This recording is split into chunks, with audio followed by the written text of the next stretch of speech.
Alright, and we are live with Talk Thursday Episode 36. There you go, Steve. You finished that before I could finish it. I'm your host, Harper_1, also known as David. With your co-host, Rating Death 909, also known as Kenneth.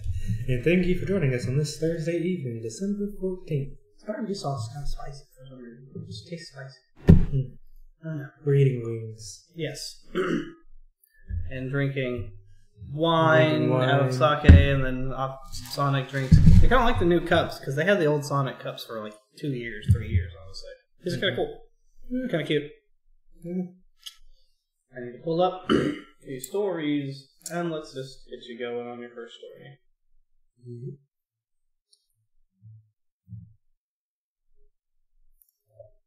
So you want to pull up this picture right here. Or you want to pull up that? Yeah, that picture right there. This one? Yeah. This thing? Mm-hmm. This is an homage image. That's kind of funny. Mm-hmm. It looks like somebody drew a shitty picture of MS Paint. Yeah. We're just getting some things arranged for the first story. So, in lighter Christmas news to start us off. Okay. Yeah. Where's the picture? Where's it at? All formats. Yeah. All formats. What did this save as? This saved us a weird thing. JPEG underscore large. Weird. Did it say this? Yeah, it saves us some weird thing. Apparently underscore dot large. That's weird. You just gotta rename the end. I suppose, yeah. No, you have to rename the file. I guess that works too. Will that work? That looks like that might work. Yep. I've never heard of a JPEG large. I think they just did really poor formatting. I don't think it didn't do anything. Well, it's in your downloads folder. Your downloads random. Is it? Yeah. Yeah. Just click on it. No, it's not. It's in my pictures folder where it's supposed to be. Picture. And I did .jpg. Yeah. That's it. Yeah. That's what I did. It's supposed to be here. No. It has pictures and then random. Yeah. Technical difficulties, folks. A little bit, yeah. Okay. Yeah. Yep. And let's see if it will actually confine to the correct space. Ish. There we go. It's a bit too high.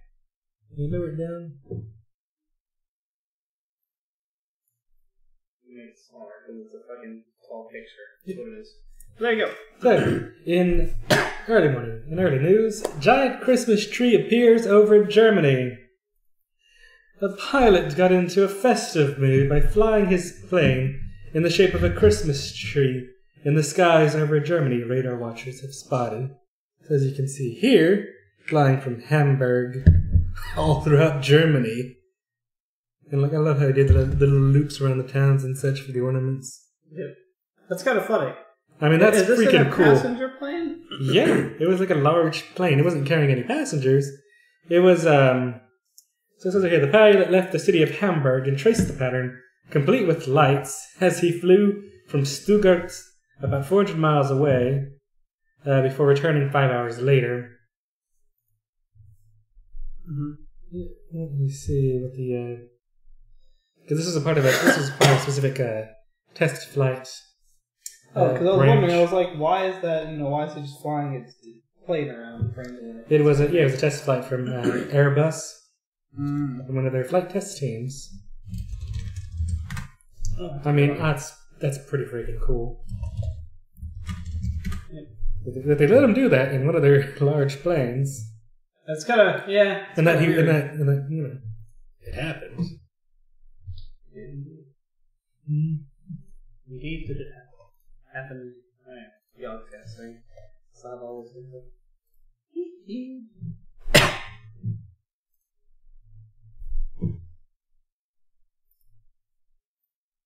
There we go.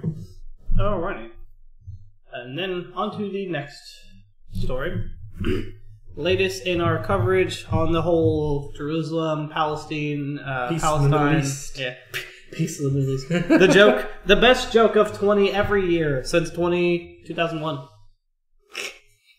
Haha. If you get that reference. Anyway, Palestinians will not accept any U.S. role in peace process from now on, says Muhammad Abbas. More than 50 Muslim nations have come together to reject and condemn U.S. President Donald Trump's decisions to recognize Jerusalem as the capital of Israel, calling the U.S. unfit to lead future peace talks in the region. Well, especially right now. Yeah. I would definitely agree. As long as Trump's in office, we're unfit to do a lot of things. Yeah, I mean, as we've covered in the past, folks, that he's been killing the diplomatic branch and replacing that with the military. I mean, I'm sure all the army buffs, like all the old Warhawks, get their dick hard from he's also been replacing a lot of his cabinet with military folks. I mean, his chief of staff, and his other various leadership roles, they're all former military. That I didn't know. Yeah, I mean, it's quite a bit of key members. So, I mean, they have such a high influence over him. Because Trump doesn't really know shit. No. He gets all of his knowledge from his advisors. That guy, if his advisor, Trump, hire that guy. Okay. This guy right here tells you this is the best man for this. Yeah, pretty much. That and his son-in-law, of course, which is a senior advisor. Yes. He was the one also carrying out a lot of these peace in the Middle East talks. Yep. The resulting Istanbul Declaration of Freedom for Al-Quds. An extraordinary organization of Islamic cooperation, OIC, meeting was held in Istanbul on Wednesday in order to coordinate and counter the Muslim world's response to Trump administration's decision. Interesting. Again, as I was saying, it results in Istanbul Declaration on Freedom for Al-Quds, which is that Al-Qaeda or Al-Quds? What is that even realistically? The Arabic name for Jerusalem. Weird. Calls the move null and void, and calls on the whole world to recognize an independent Palestinian state with East Jerusalem as its occupied capital. Well, obviously, because that's what they would want. Anyway, addressing the 57-member strong conference, Palestinian President Mahmoud Abbas said the Palestinians will no longer accept any American role in the Middle East peace talks at all, or in the Middle East peace process at all. His comments were echoed by the Turkish President Recep Tayyip Erdogan, as I call him, or Erdogan, who said the U.S. role is now over in brokering peace in the region. Oh, don't count us out just yet. Mr. Trump's announcement last week, however, upends decades of U.S. policy. The previous U.S. position had been to clarify the status of Jerusalem in a final peace agreement as per the terms of the 1993 Oslo Accords. So we've not only broken the 93 Oslo Accords, we've also broken the 67 peace treaty that ended the war between Israel and Palestine. So, yeah, he's done fucked up with his Middle East politics. Because he's got Saudi Arabia on his ass, which is, of course, our major oil ally. Turkey, which is NATO's biggest ally. They provide the second largest military to NATO, outside of us, of course. They're also key in controlling the flow of immigrants from the Middle East to Europe. And it's overall a very powerful state that's been a close ally of the United States for decades. Of course, under Erdogan, that has gone back quite a lot. Yeah. Trump's just doing all kinds of good things. Only the goodest of things. Maybe with that picture. Oh, yes. Goodbye, Christmas tree. All festive as you are. So, Tanzania pardons 2 child rapists and calls for the arrest of pregnant schoolgirls. Well, You do you, Tanzania, by which I mean don't. Activists accuse governments of encouraging human rights violation as President Magufuli releases convicted abusers of 10 primary school children. Activists accused Tanzania's leaders of promoting a culture of human rights violations as the release of 2 high-profile child rapists this week coincide with a call for pregnant schoolgirls to be arrested. John Magufuli, the Tanzanian president, pardoned the 2 men who were convicted of rape of 10 primary school children between the ages of 6 and 8. What? Excuse me? How old? 6 and 8. Yes. Woo! High Kick ain't got nothing on those men. That's pretty bad, though. Like, really bad. Like, and they were just released. Wow. And, like, now they're gonna... those women are pregnant. They can't even, like, feasibly this is different girls, but they're relating the stories. Because there's a pregnant girls who've probably been raped, obviously. Most likely, because that's would be pregnant. And now then... So they're calling for their arrest at the same time that they're releasing child rapists. Yeah. These women coerce the men to rape them. That's probably what they're going to say or something like that. That's probably what they would say.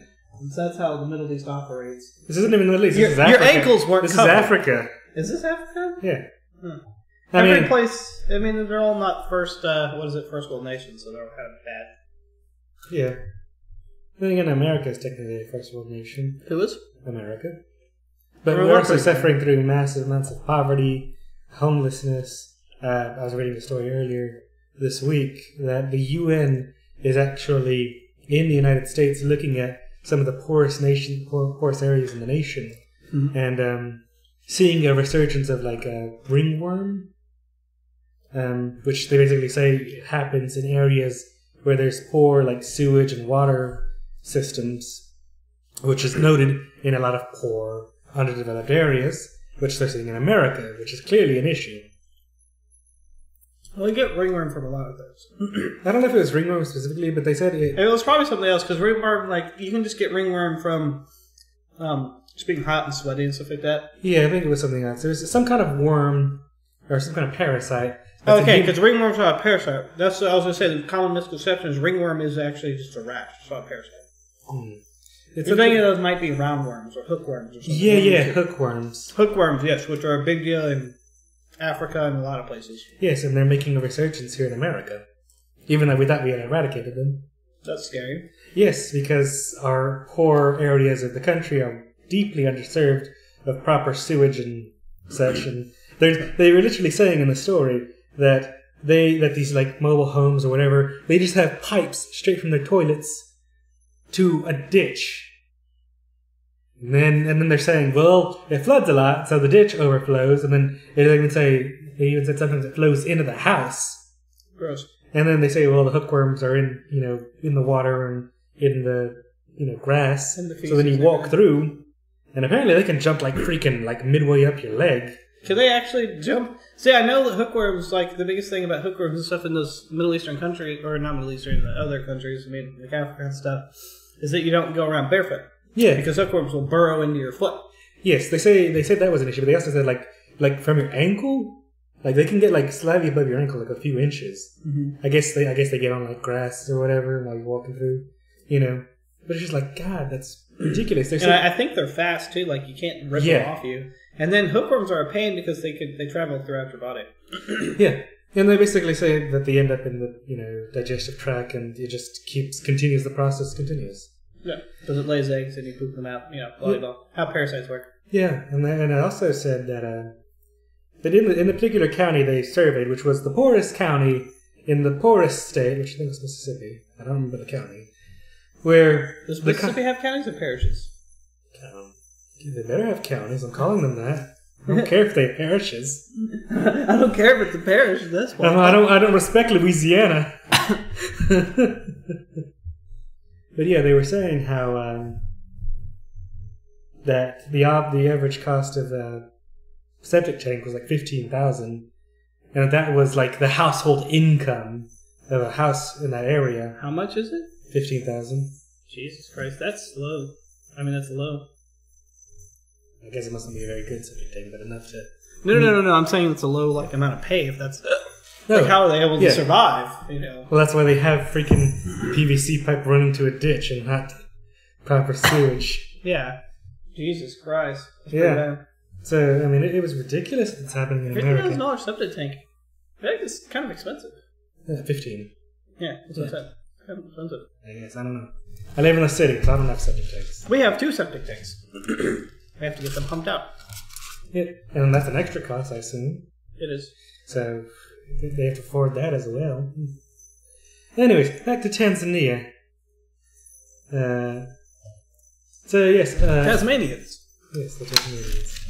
Fazar Mohammed, the director of Equality Now's Africa office, said while President Magufuli is pardoning convicted child rapist, Regional Commissioner John Mongela is calling on pregnant schoolgirls to be arrested and taken to court. Tanzania's leaders are promoting a culture of human rights violations in which young victims of sexual violence are being punished while perpetrators are going free. She said the policy of banning pregnant schoolgirls, often victims of rape or sexual coercion, failed to address the issues of those who impregnated them. So basically, she's saying there that pregnant schoolgirls cannot go to school. They are banned from going to school. It's ridiculous. It's pretty fucked up. It's unacceptable that a convicted child molester walks free by the order of a president who simultaneously denies victims of assault access to education if they become pregnant. Yeah, absolutely. Yeah, she's absolutely correct. It's ridiculous that in this day and age that this could happen anywhere. And that may be my modern sensibilities talking, but fucking Africa, get on the goddamn ball. You know, just because you're a third world nation or whatever doesn't mean you get to act like a freaking 16th century nation. I don't even think... Well, no. I guess they did do stuff like that. Well, then again, girls couldn't get educated in the 16th century. Yeah. Fine, 18th century. There you go.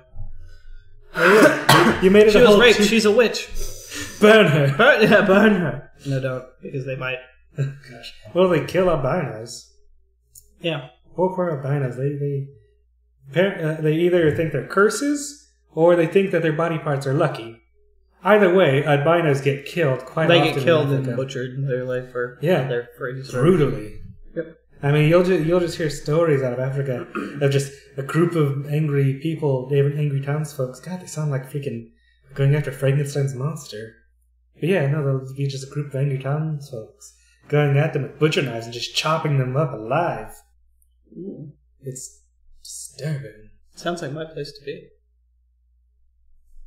Anyway, on that topic. Continuing our discussion of the Rohingya crisis. Yep.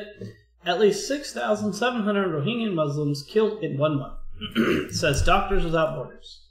We've covered stories from them or about them multiple times in the year. They're a great group of people. Aid agency says killings carried out in August and September are part of ethnic cleansing condemned by UN, as we spoke about here.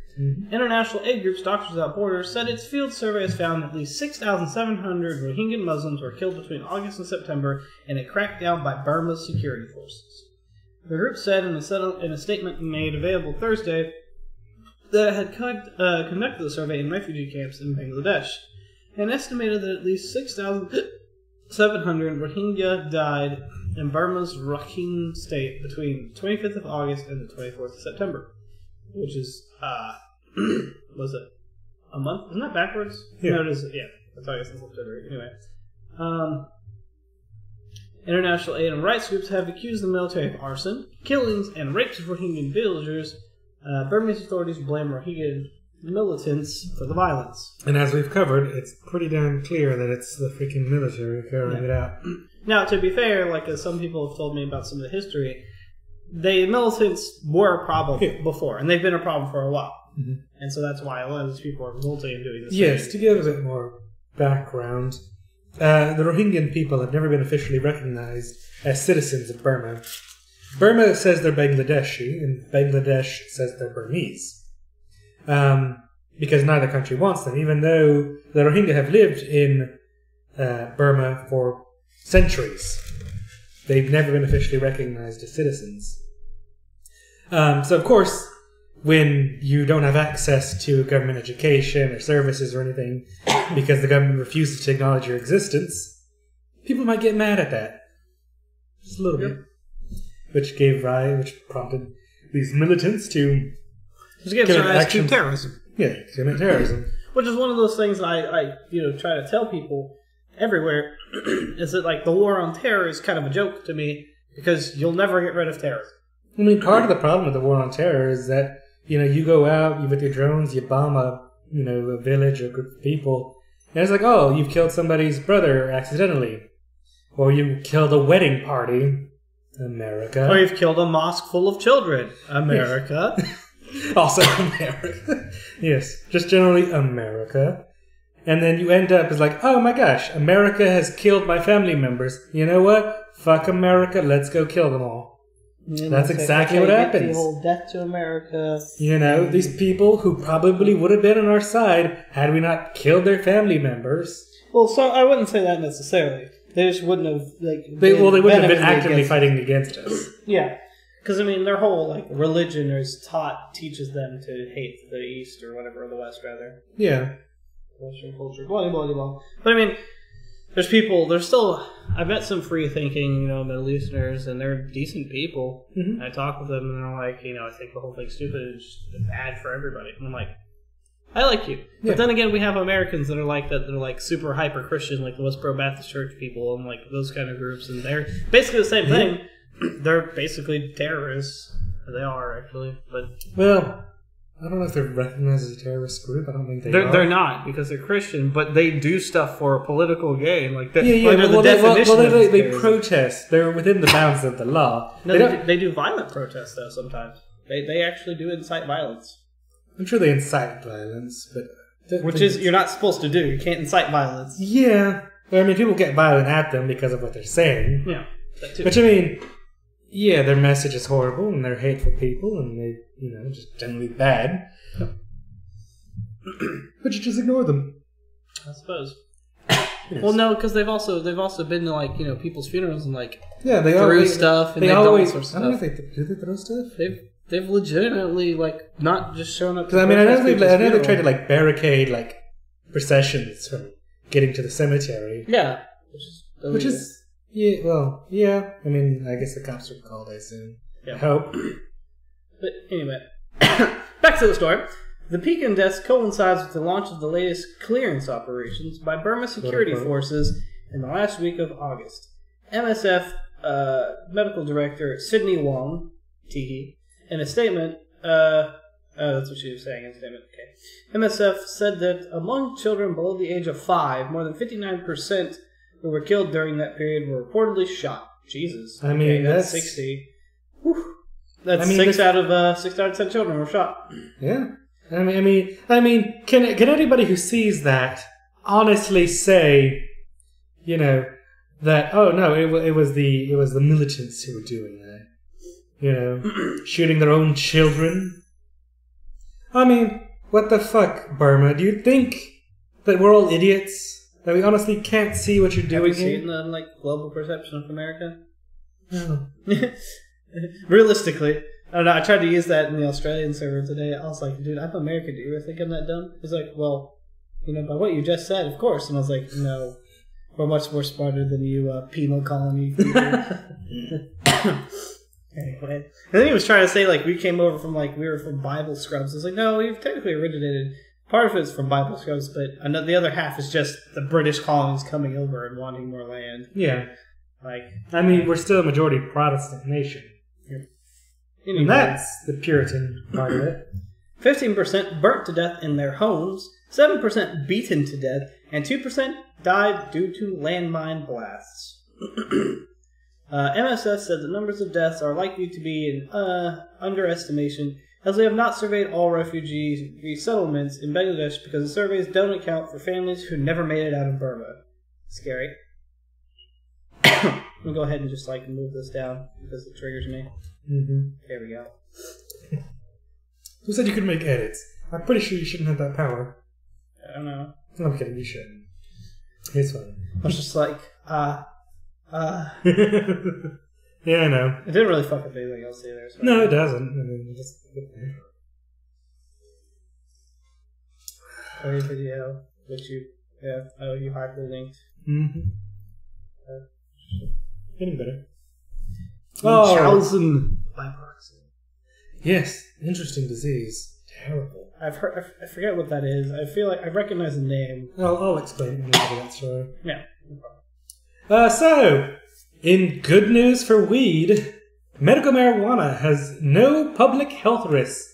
WHO declares, which WHO is the... Ooh, the UN declares, because that's the UN's agency. The World Health Organization. Yep, that's the UN's agency on everything. Yep, they're the ones who go around and do global studies on health and medicine and also provide aid and such. They also, provide aid for vaccines and diseases and whatnot. Yep, they're a very good organization. And if they say it's good, you can't... DEA, give it up! You're fighting a losing battle. Pretty much. Also, Jeff Sessions. Fuck off, Jeff Sessions. Speaking of Jeff Sessions and people, did you know that Rick Perry and Abbott were down in Bay City? Really? Recently? Yeah.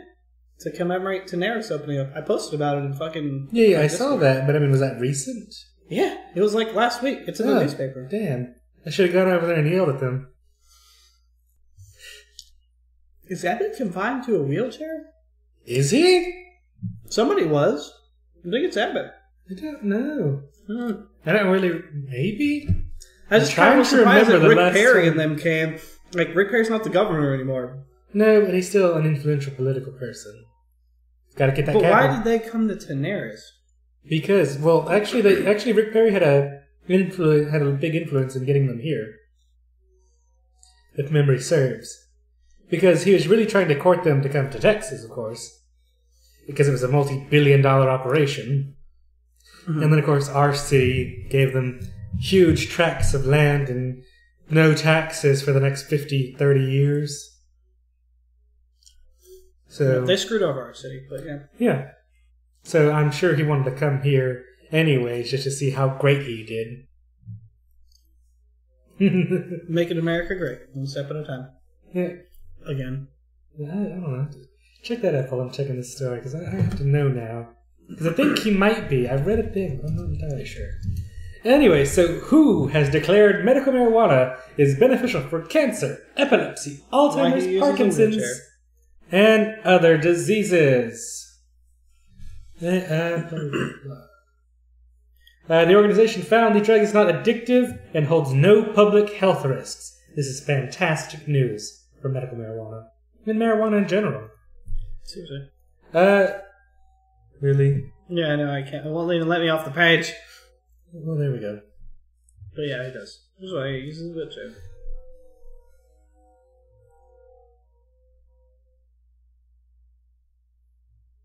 As a state, we... Mm-hmm.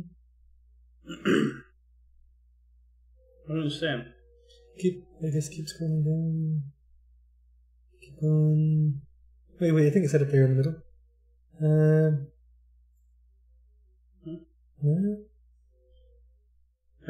Here's why he uses a wheelchair. Nothing. He appeared on camera in a wheelchair. Oh, he's partially paralyzed. Yeah. After an oak tree, which had become weak, fell him during his run. Well, interesting. I never actually seen him. I saw pictures of him, the mayor, Perry, and some other dudes, and I assumed the last person. I was like, "Is that Perry? Is that Abbott? Is he in a wheelchair?" I was like, "Jeez, okay." Oh no. The more you know. Oh, we should get that on an animation. And just play that. It's below my budget. And yet you couldn't have the time to do the damn anime thing. Below my budget. I'll buy a stream deck. So you just have it here. Actually, they've added folders, and they've added folders within folders.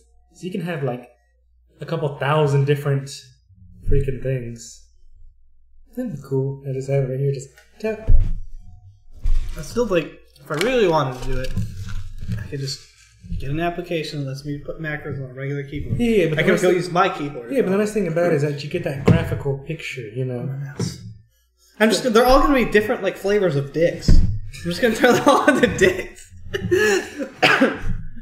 We need the fleshy, bulgy one. Oh, what is it? What am I looking at? That's the fleshy, bulgy one. That'd be hilarious.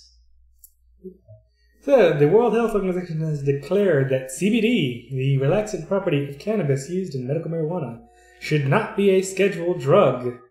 Thank you for that. Ooh. I mean, they're not saying that marijuana should be okay. They're saying Actually, they continue. Oh, okay. But today, after months of deliberation and investigation, the WHO has concluded that cannabinoid is a useful treatment for epilepsy and palliative care and does not carry any addiction risk.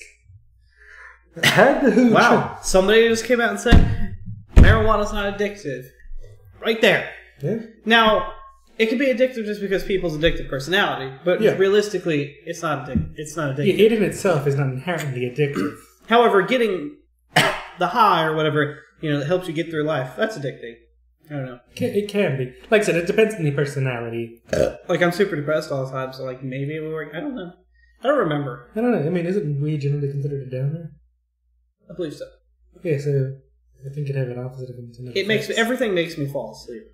That's it. Drinking alcohol makes me tired. Well, so that makes sense. Makes me tired.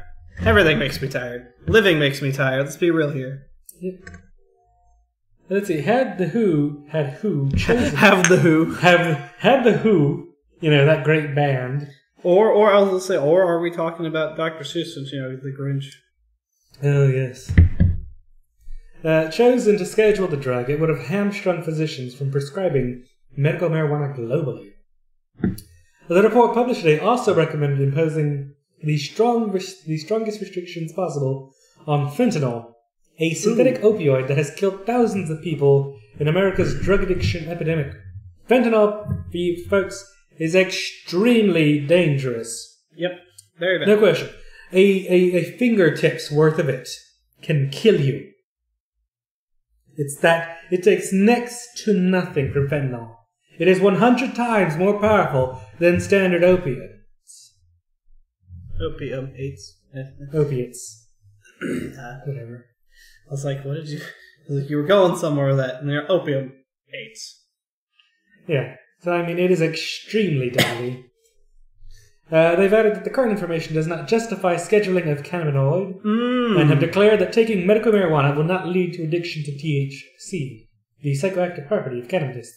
Cannabis that induces a high. So, DEA, ATF, start fixing that shit. Who is it that actually does it? Is it the ATF? Well, I think ATF... Well, it's the DEA mainly. I think ATF has some jurisdiction. So who schedules it? DEA. Is it the DEA? Yeah. Yeah, the DEA schedules it and enforces it.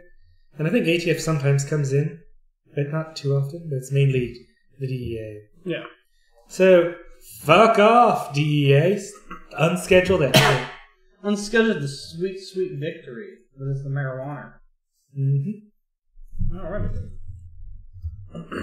And now on to U.S. News.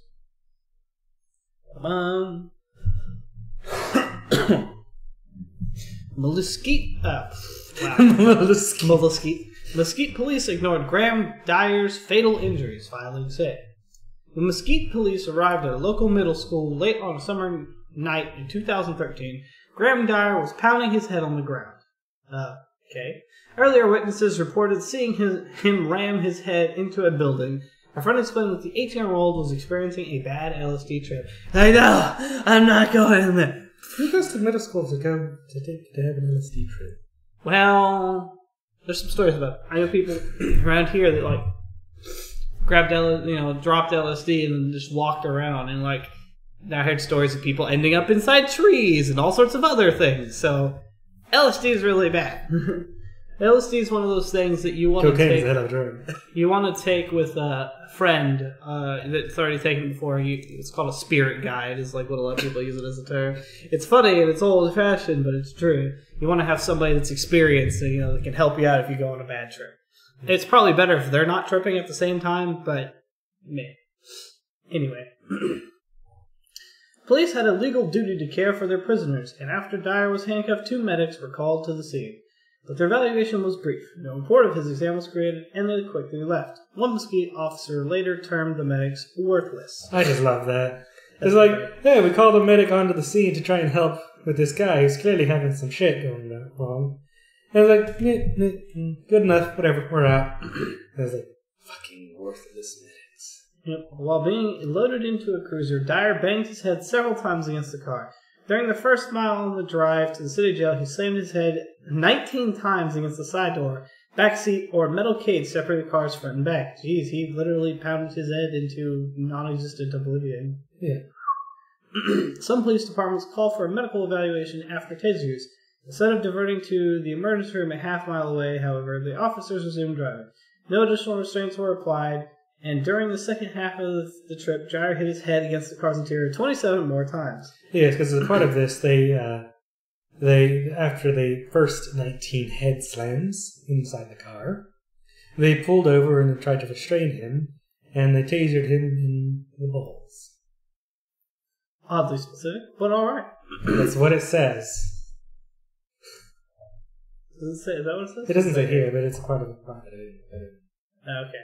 At the jail, officers unloaded the handcuff and leg tied to Dyer onto the Sally Port floor outside the jail. There, they watched him bang his head again on the concrete, but Jesus fucking Christ. All of these officers who just see this shit, the medics who didn't do shit. So the medics came originally. He probably didn't bust his head up enough, honestly. No, but clearly the police would have been like, look, this guy's having some issues, he's banging his head against everything. Can, strap him down and take him to, someplace where he can be put into a safe padded room in a straitjacket kind of thing for a little bit. So he's not a danger to himself. They could have at least, maybe wrapped his head in gauze or something. I have no idea. I think they have helmets or head protection or something. I think they do, yeah. They could have done something. But like that officer said, the medics are worthless. Pretty much. I've never felt something that more realized me close to how I felt about my last job. More than ever. Anyway, those city jails are not regulated like county jails and state lockups. Well, most jails require that prisoners undergo a medical and psychological intake evaluation before they are placed behind a locked cell door, said Brandon Wood, Executive Director of Texas Commission on Jail Standards. Those in severe distress typically are ordered to the hospital for evaluation and treatment. So this happened in Texas. Yes, it's happened in Texas. This is Mesquite. I actually picked up on that. Yep. Part of the problem here with this is that a lot of the officers' reports are conflicting with what they said, because they've also this is also there because he killed himself essentially by smashing his head in and not getting proper medical treatment at any point during this. I mean, they really fucked up. In the city jail, they only made one note, which they called medics at 1:30 in the morning once they saw he was non-responsive. So everybody in this chain fucked up royally. The only reason the story's coming to light now is because his parents are suing the city in federal court. Actually, this is the second time they've tried that. The first time, the city wouldn't release the video of the body cams, and apparently they couldn't get them. The judge didn't, let the camera release it. So then they went to the FBI, and they asked the FBI to investigate, which they did. And the FBI got the videos. And they're like, hey, FBI, can you turn over those videos to us since we can't get them? And the FBI did, thankfully. So now they went back, and the judge is like, yeah, you got enough evidence. Yeah, let's go. Let's roll this. He's like, well, I can't protect these assholes any longer. Let's go. Pretty much. But yeah, they basically said everybody fucked up along this way. There was nobody who wrote reports, and a lot of the reports were conflicting. It's just a big clusterfuck. See, the proper term is a shit show. Oh, there's a cat right there. There we go. And, I mean, there were so many mistakes along this way. I mean, they could have saved this poor kid's life. It wouldn't have been that hard. They weren't that hard. But no, they were fucking lazy assholes who didn't want to do their jobs. Oh, I'm sorry, what? Did you expect police officers to do their jobs? Yeah, crazy idea. Yeah. Ooh.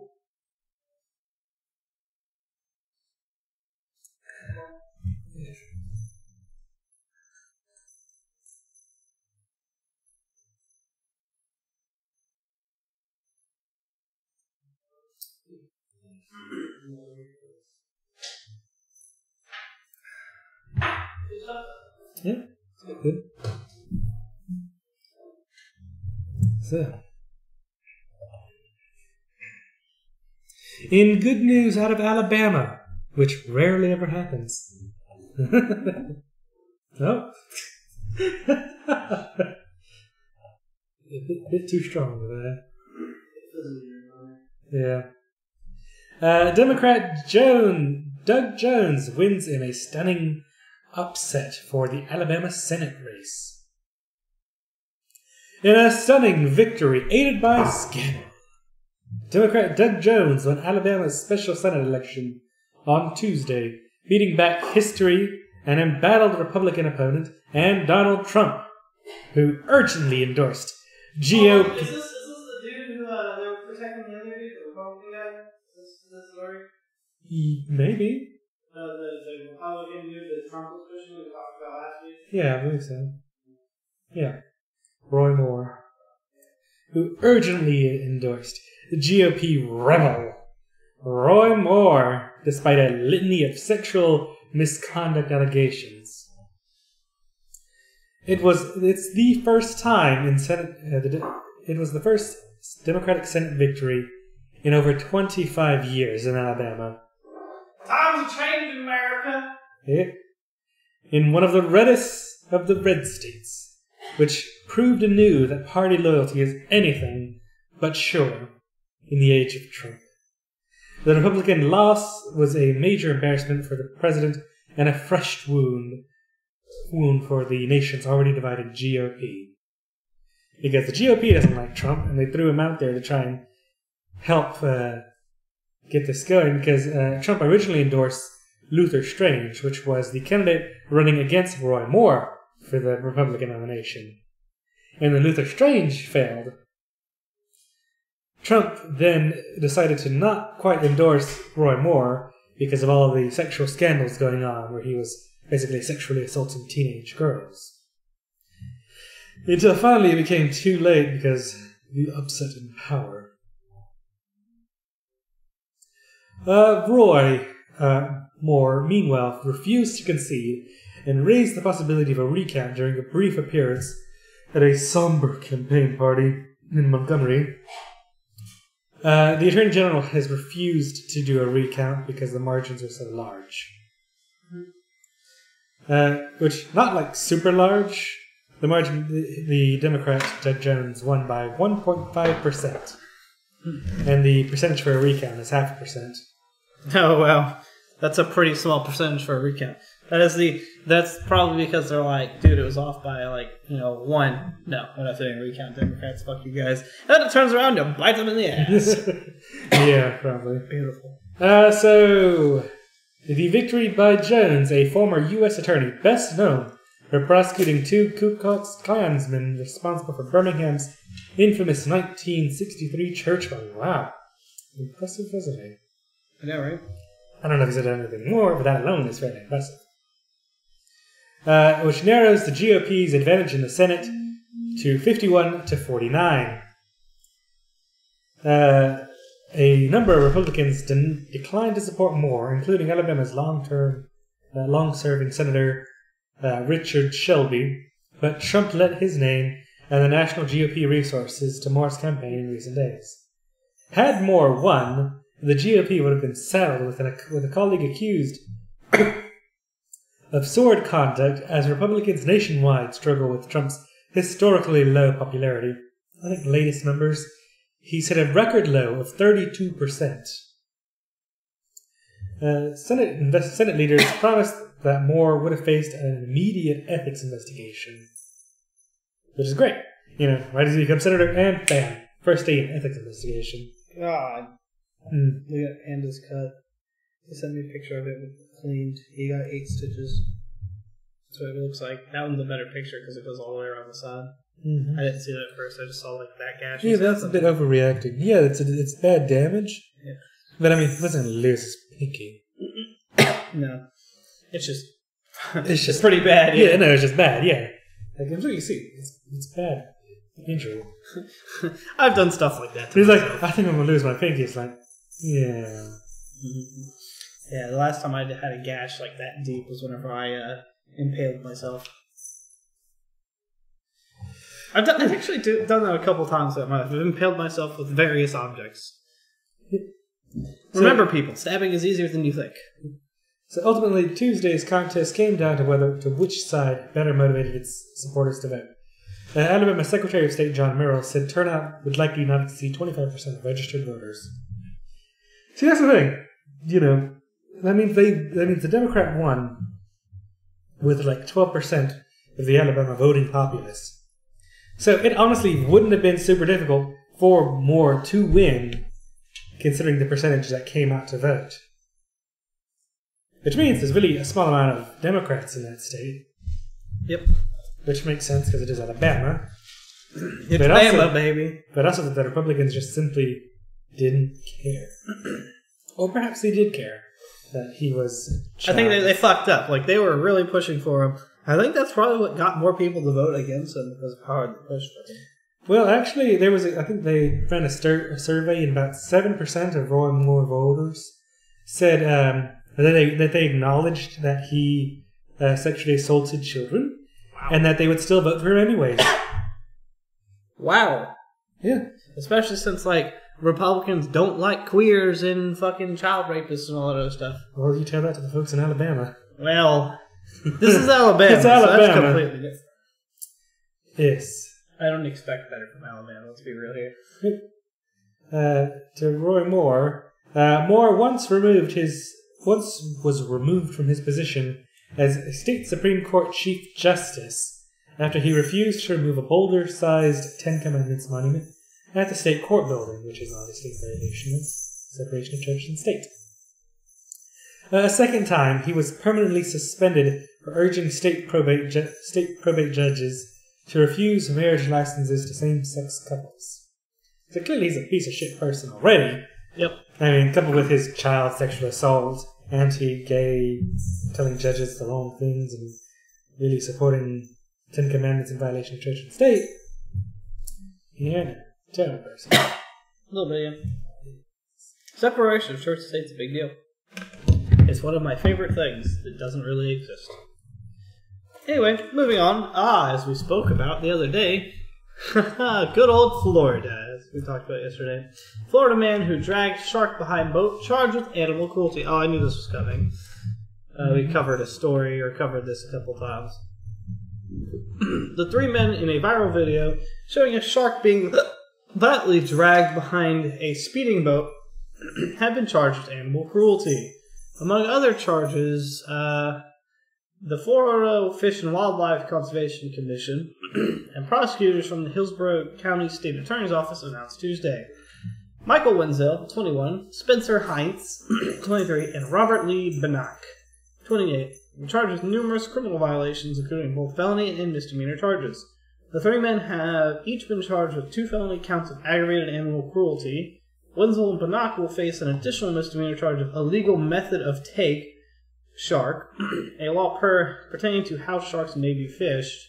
The FW says that investigators have conducted relentless research into the suspect's social media activity, in addition to speaking with numerous shark experts. FWC Commission Chairman Beau Rivard said he hopes these charges will send a clear message to others that this kind of behavior involving fish and wildlife will not be tolerated. And that's the thing. A lot of people don't really understand, but sharks are ridiculously important to the ecosystem of the oceans. And by killing them and fishing them, and especially in China. China's a major problem. And a lot of that... China's a major killing everything. Yeah, China's a major killing everything. Asia's a major sharks. Because they do it for shark fish. Aren't they also whale and everything? Whales, not dolphins, surprisingly. Dogs, cats, of course. That's what I was saying. That's why I said all those Asian countries are like killing everything. That's why all the Chinese food jokes exist and the stereotypes exist. Because they're not stereotypes, it's actually truth. Yeah. Which, as I say, stereotypes are based in truth. A large portion of stereotypes are based around some sort of truth. That may have existed or may still exist. Who knows? It definitely exists in China. Yeah. I'm glad these people are getting... the book thrown at them. Yeah, because, I mean, if you've seen the video, they're just laughing about it while they're dragging a shark behind a boat. It's a terrible thing. Just kill the creature and pull it out of its misery. I mean... Well, it's probably because of, like, the Hollywood shark thing. Yeah, well, Hollywood has caused sharks to have a really bad rap. Because, well, Jaws. Because Jaws. Which is terrible, because sharks don't really attack humans too often. Maybe they do sometimes for all sorts of reasons, but most of the time, no. Sharks are pretty good. I mean, you're more likely to be killed by a vending machine than a shark. Fucking the old 7-Up commercial vending machine. The one with the Mythbusters guys did. That launched Coke cans at people. Oh, yeah. Yeah. The Rise of the Terminators. It starts with the vending machines. Yeah. So this is actually fairly interesting, and also rather, I have a problem with this. You have a problem with this? No, with this next story. Yeah, monopolization of things. Yes, exactly. Yeah. Walt Disney has bought Rupert Murdoch's Fox. I've seen this all over right now. All the jokes, all of the Disney princess jokes about everything about Fox. Disney Xenomorphs being Disney princesses. What else? Thor. Lisa can finally be a Disney princess. Who? Lisa. Simpsons? Yeah. Because they own The Simpsons now. But they will when this is done. So, Walt Disney has agreed to buy the bulk of 21st Century Fox's business for $52.4 billion in a deal that both companies said positioned them to compete in the rapidly changing media industry. The purchase includes Fox's film and television studios, as well as its 39% stake in satellite broadcaster Sky, which is a major broadcaster in the UK. Fox will form a news-focused company with its remaining assets. The move is a sharp shift for 86-year-old Fox owner Rupert Murdoch, who for more than half a century of media expansion. Disney will scoop up Fox's movies and television studios, regional sports networks, and international holdings, among other investments. The move adds to Disney's back catalog high-grossing films such as the original Star Wars movies, the Marvel superhero pictures Avatar and Deadpool, as well as TV hits such as Modern Family and The Simpsons. The purchase also extends Disney's global reach, adding media company Star India and Fox's interest in Sky plc and Tata Sky in its portfolio. Disney will also get majority control of the video streaming service Hulu, which is partially owned by Comcast and Time Warner. That's going to be pretty interesting. Because, I mean, does Hulu have a lot of Disney content on it? I don't know. Who has a lot of just general content on it? Because, I mean, it says right there, like, Comcast and Time Warner on it. Comcast is what, like... Comcast isn't CBS. They're like NBC, I believe. I don't know. There's a lot of different things. Isn't it random? No, you had it in I had it in a different folder. It was like pictures in the news. It was pictures random in the news. All thoughts. I don't know. I think it was in PS things. News shite. There we go. There we go. Yeah, I'll put it in here. So Disney will also assume the $13.7 billion in Fox debt as a part of the stock deal, taking the total value of the transaction to more than $66 billion. That's pretty damn good for Fox. Like, hey, we're going to buy your entire company and also buy out your debt. Buy your company and buy your debt. Let's see how this picture translates. And it translates decent. Disney, so as you can see, media empire. Disney owns shit tons of that. Smacked me. So as you can see, they own 95.79 billion. Yes, $1 billion. They own ESPN. Oh, wow, they own Maker. Yeah, they do. Yeah, they own Maker for quite a while, which is part of the problem for Maker people. They also own Hulu. Yeah, well, now they own the majority of Hulu. Jesus. Marvel Press, StarWars.com, The Muppets Studio. Nice, I didn't know that. ABC, A&E, ESPN, they own 80% of it. Hulu, which it says they own 30% there, they now own the majority of it. Marvel, of course. Vice, they own 10%, and Viceland, which they own all of it. The Disney parks, of course. Well, that's all theirs, so it doesn't matter. Yeah. And the movie studios, DreamWorks 2, which is there DreamWorks 1? Because this is DreamWorks 2's distribution. So I assume DreamWorks. I think DreamWorks 1 is like the actual company, yeah. They own Lucasfilms, Marvel, and they picked up own Lucasfilms, what, 2-3 years ago, right? No, what, like 5-6 years ago. There's a cat playing with our green screen. Okay. And they own Pixar, which I think Pixar, they keep kind of independent. Yeah. Because they want Pixar to retain the Pixar style. Free cat. Which they don't want to get under Disney. Pixar and DreamWorks work hand in hand for things. A lot of things. Well, yeah, I mean, Pixar works with DreamWorks, Pixar works with Disney, of course, because they own them. Come here, free cat. Pixar works alone. She's fucking stuck in it. It's hilarious. Oh, she is. She does that. She needs to learn better control of her claws. Probably be trimmed. Come here. Yeah. But yeah, I mean, Disney owns an insane amount of things. It is now the Disney monopoly. What's funny is the old, what is it?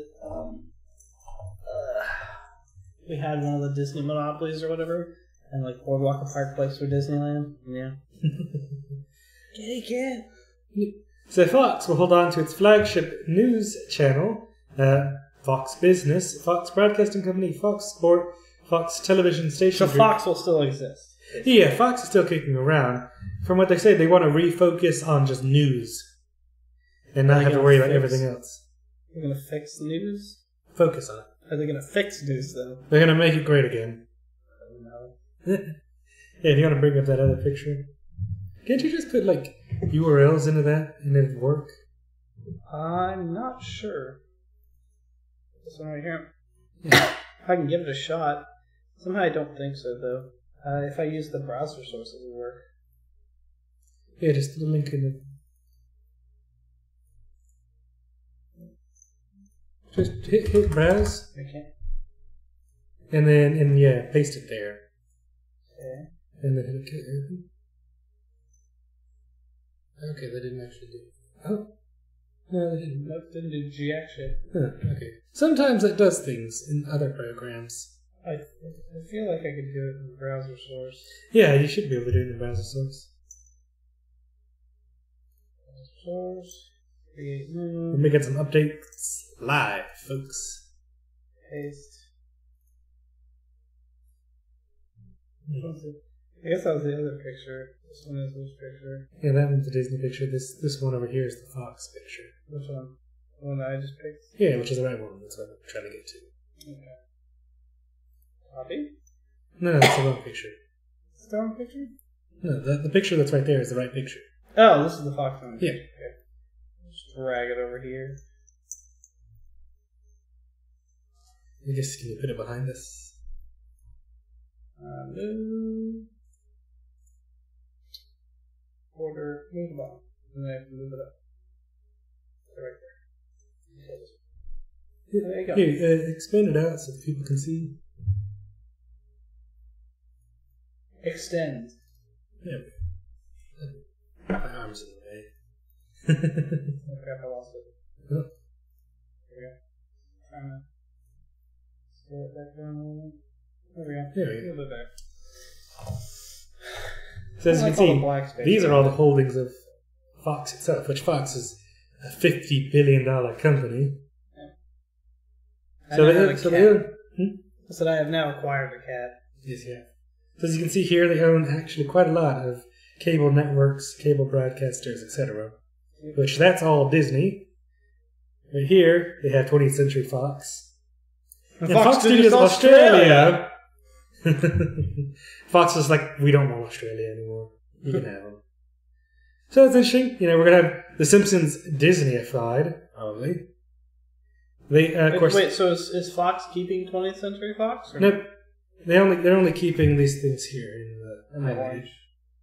Which man, is then yeah, they're losing The Simpsons and all that. Yep. Wait, doesn't that mean that Disney acquired the Firefly license? I assume so, yeah. Because Fox has it. Yep. We can have a resurgence of Firefly. Under Disney though? Yeah. Mm. So as they bring Ridley Scott back home, I don't give a fuck what they do. Yeah, they're doing too much. Well, because now they're going to down, All those Alien great and all cancelled that stuff. Fox shows that Fox loves to do. Mm-hmm. So yeah. Wait, what about Family Guy and all that? Ooh. Oh my god. Because Simpsons Family Guy. Seth Green. Oh no. Yeah. Do you think they'll let it continue? I don't know. Because that's like not Disney's thing. I don't know. Disney might just be buying shit at this point, though. They might leave everything alone. Maybe. I don't know. And before Family Guy turns kid friendly. At that point, they should just cancel it. Yeah. I mean, as it is, it's already gone on so long that it's really declined in quality. Oh yeah, for sure. So it'd be a mercy killing at that. Yeah, no. Oh, they also got Nat Geo. Yep. See, right down there. Oh wow, I didn't know that. So that'd be cool. National Geographic. Maybe. No wonder why National Geographic turned to shit. Well, it was still on their Fox. This is just barely coming out. That's what I'm saying. No wonder why Nat Geo was shit, because it got bought out by Fox, I guess. Or do they own it forever? I don't know. But now, I assume Disney will make it better, because Disney knows how to do things. And Disney will make it great again? Is that what you're trying to say there? And of course, they also have $100 billion behind them. They also have Walt Disney's Frozen Corpse? Anyways, so that's the extent of this episode, this story. I think that. Yeah, Cat's like, I'm done with you now. Pretty much. Nah, I just didn't. Probably wasn't comfortable. I didn't hold it correctly. Anyway, Kentucky State Representative Dan Johnson dies of self-inflicted gunshot wound. WRB 41 Louisville News. Kentucky State Representative Dan Johnson, who was under investigation for alleged sexual molestation, died from a single gunshot wound to the head, according to the... Is that seriously say Bullitt County coroner? That's ironically hilarious. Bullitt County Sheriff Donnie Tinnell says Johnson drove to the bridge over the Salt River, on Greenwell Ford Road in Mount Washington. Let the salt flow. Pretty much. Parked on the north side of it and shot himself in front of his car. His body was found on the bank of the river just past the bridge. Just before 5 p.m. Wednesday, Johnson posted the following message on his Facebook page. The accusations from NPR are false. God and only God knows the truth. Nothing is the way they make it out to be. America will not survive this type of judge and jury fake news. Now clearly, what? This is a message of a man who knows he's going to kill himself. Yeah. And also knows that he did do wrong. Because you just don't commit suicide if you know you didn't do anything. Not necessarily. That's not necessarily I mean, true. not necessarily, but I mean, to do it so quickly. Because, people who get falsely accused of things, they do go to extreme measures. They also do. But I mean, considering, they do go to suicide. But considering what we've seen of the last 24 odd freaking people from Hollywood and movies, television, politicians who've been accused of various sexual things with children, child stars, etc., that none of them have killed themselves. Clearly, this person has held quite a large and a deep amount of regret. Either that or there was problems being made for him by people. Because it's the same reason why other people get bullied commit suicide. Yeah.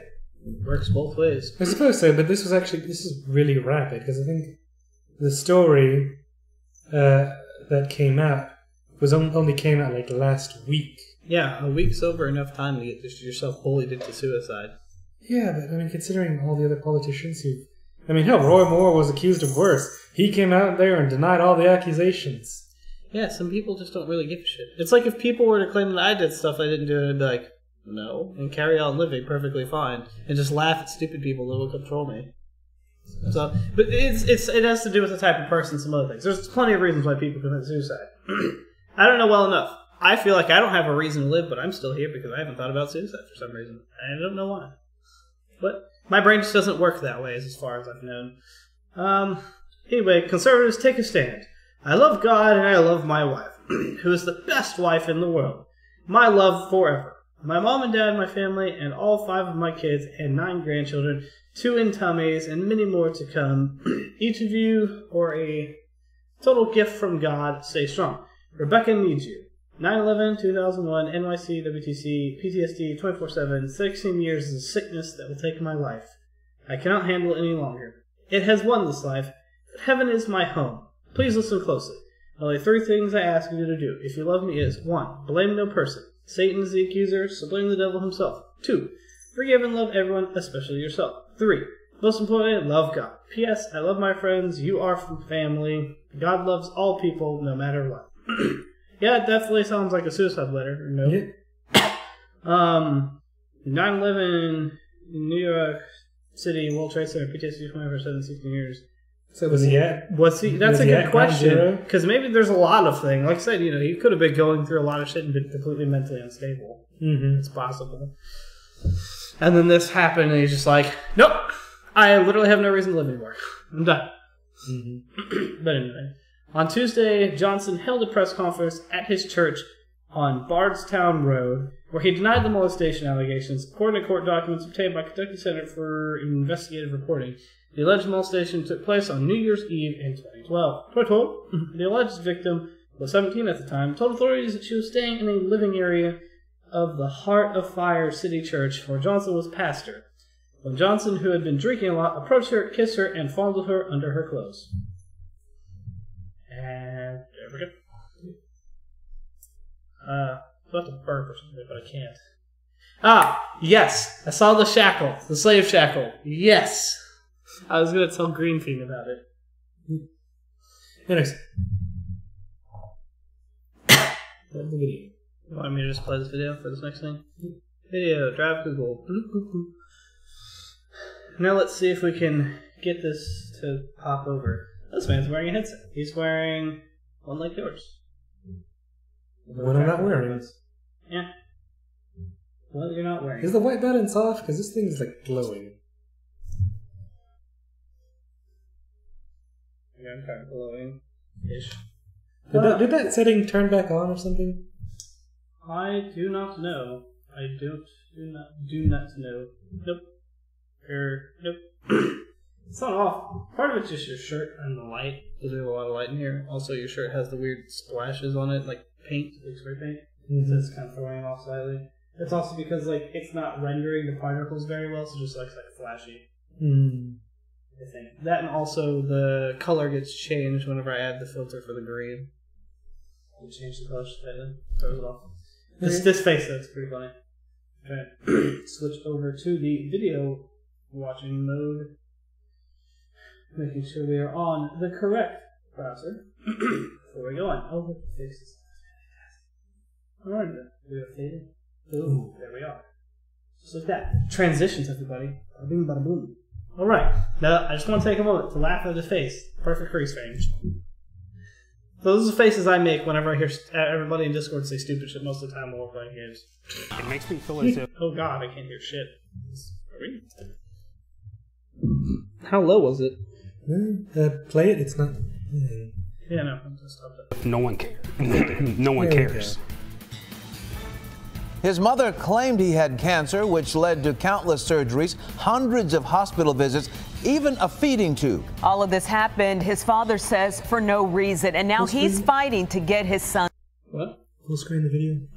Also, it has closed captions on it. Back after the boy's mother was arrested for child abuse. It's a battle he says would never have started if someone had actually listened. Here's News 8's Tanya Iser. Look at him, he's healthy. Ryan Crawford loved his little boy from the moment he laid eyes on him. Hold up. He was just so beautiful. But from the time he was an infant... Hold up. He was just so beautiful. But from the time he was... From the moment... Look at that notification bar, everybody. Oh my god. What the fuck? It's packed with notifications. Spacebar actually also works here. Does it actually? Because it's YouTube. Spacebar works in this realm. Anyway, I just had to I was like, hold up, that notification. Eyes on him. He was just so beautiful. But from the time he was an infant, Crawford was convinced his son's mother was abusing him by falsely claiming he was deathly ill. I just hate that someone took advantage of him. His own mother. By the time Christopher's mother, Kayleen Bowenwright, was arrested, CPS records obtained by the Fort Worth Star-Telegram show there'd been 323 hospital visits and 13 major surgeries performed on Christopher. What are you doing? Hey, just focus on that, folks. 332 hospital visits and 13 major surgeries. Part of this is the problem, I have to say, the healthcare professionals. Yeah, I was about to say, are all of these healthcare professionals incompetent? Is this in Dallas? Is it Texas? This is in Texas. I want to go live in Dallas. Oh, okay, well, don't go for the medicine. I come in and just like my arm just like halfway snapped off. He's like, you have cancer. They look at me and they're like, something? No, your arm's fine. You have cancer. You're gonna die in a month. No, I was like, no, we need to take you to emergency surgery with the cancer. Here's fentanyl. Jeez. All right, carry on. You good? Yeah. Most of them arising out of infections from medical procedures he never should have undergone. Malpractice is a thing. Well, infections in hospitals are actually kind of common. How do you do it? How do you do 13 surgeries and not question the 5th surgery, Exactly. the 6th surgery? How do you not question Anything. you know, the first surgery? Yeah, I was gonna say, You know? most places like here, you have to go to like 2 different exams before they're like, all right, we need you in surgery. Yeah. And then you have like a follow exam after surgery. I mean, you have all sorts of things to keep Yeah. shit like this from happening. Yeah, exactly. I mean, there are procedures and policies in place to prevent this exact kind of shit. Yeah, because who the fuck just comes in and is like, well, the mother says he's got XYZ disease. I guess he has it. Let's take him into surgery. You know? What the fuck? No, you medical professionals, you're supposed to run tests. Hell, I was reading a story earlier this week that was saying that medical professionals run too many tests. Yeah, like a lot of my friends of have them are actually unnecessary. been non-diagnosed for things that, you know, they keep presenting to doctors, you know, from the internet, WebMD stuff, but like they don't do those tests anyway. And then eventually, after years of testing, and they knew, you know, they basically figured out 100% that they had this, also because of other friends, family members who have the same conditions. They come forward and they're like, yeah, you know, I have that. That's what this is. Eventually, down the line, they're like, you actually have that condition. They're like, I told you to test for that. Like, because that's something your doctors do. If you're like, hey, I feel like I might have this problem, you know, here are my symptoms. Can we test for that or whatever? Because that's part of what your doctor's supposed to do, is supposed to work with you, like, if you think something's wrong with you. Mm-hmm. Instead of it's like, you know, she's being a cat. Being destructive. Yes. But part of it, I was reading the story, was talking about a woman who went through quite a lot of medical procedures that were relatively unnecessary, and she got a bill for like $15,000. For medical bills, that's not that bad. Yeah, but well, she didn't have a disease warranting those kind of things. Still $15,000. And then she went to other doctors, and they're like, "Yeah, no, we wouldn't have run half those tests. They were all pretty much unnecessary. We could have got them. We could have got the results from like 2 tests that would have cost next to nothing.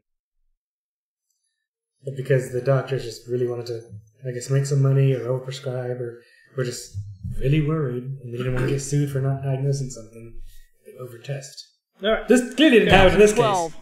This is one of the last visits. I was calling because She's ignoring him. He's trying to talk to her. She's calling doctors, trying to I mean, that's ridiculous. make sure he stays sick. That same year, a judge ended his rights to see his son. The judge stated that I needed to accept that my son was dying. In 2014, Crawford tried to get full custody of his son.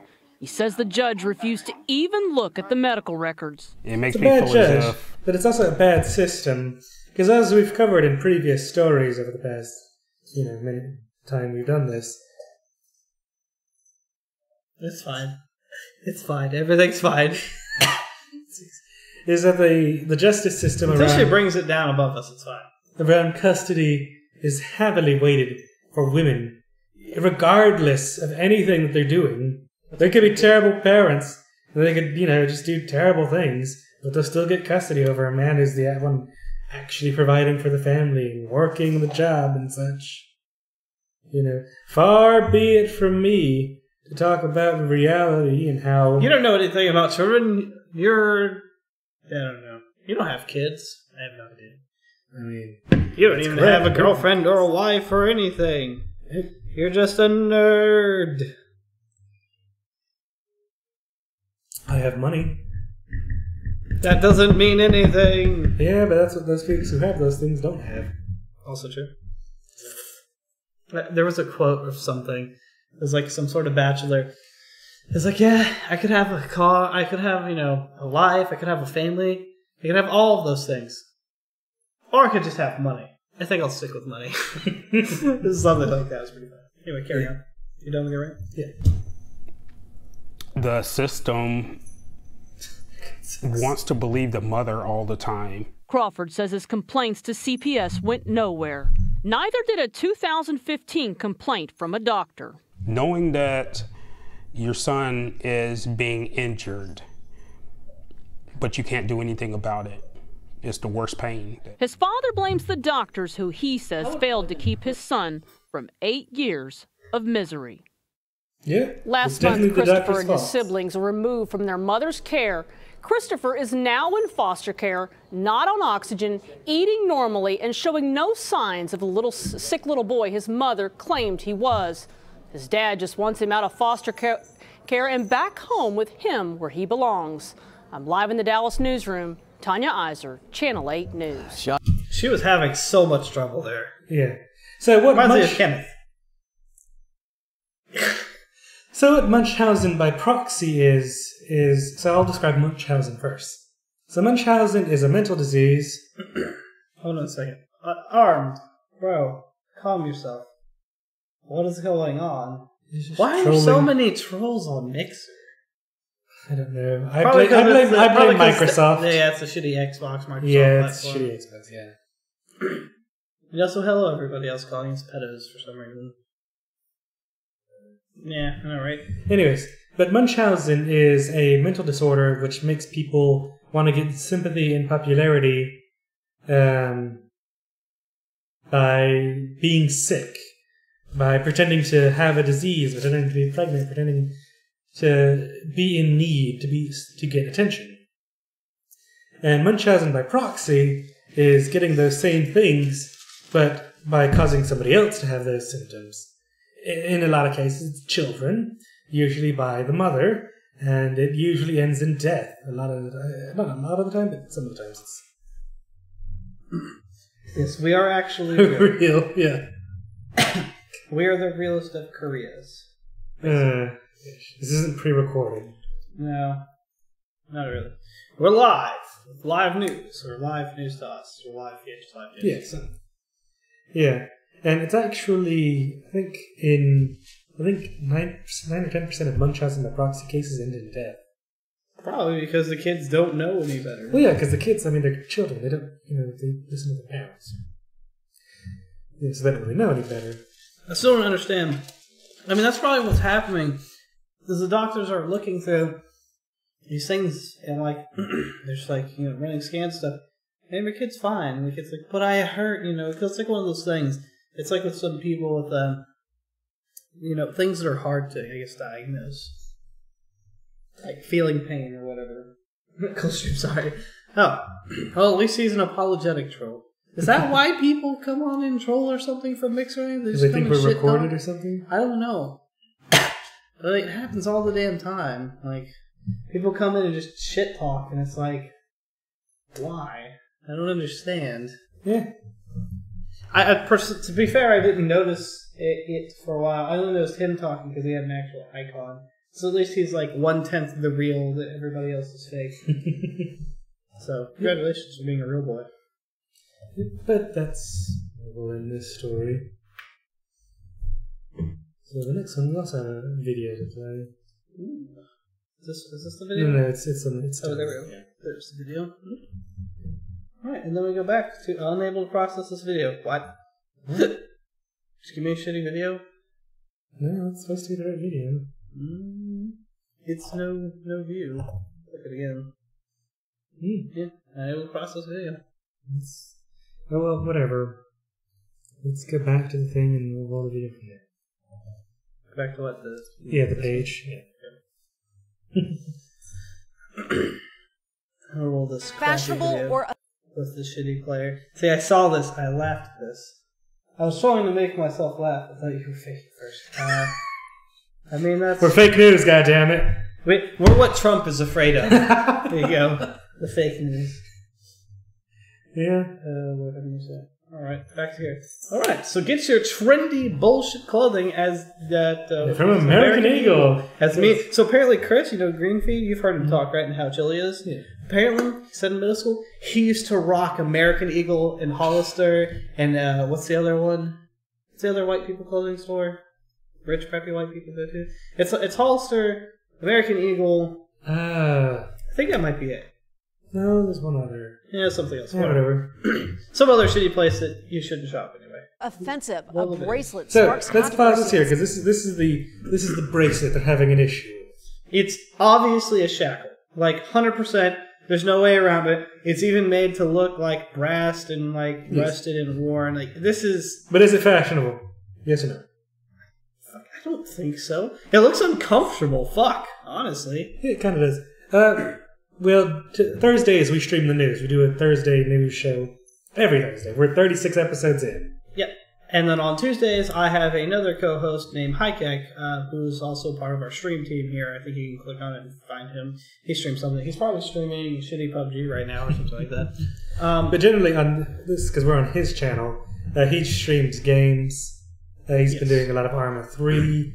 I haven't streamed the Arma, because streaming Arma is a problem sometimes. But yes, Arma, Siege. Those are the last things I've been playing, really. Arma, Siege sometimes Dead by Daylight, sometimes PUBG. All sorts of things. Yeah.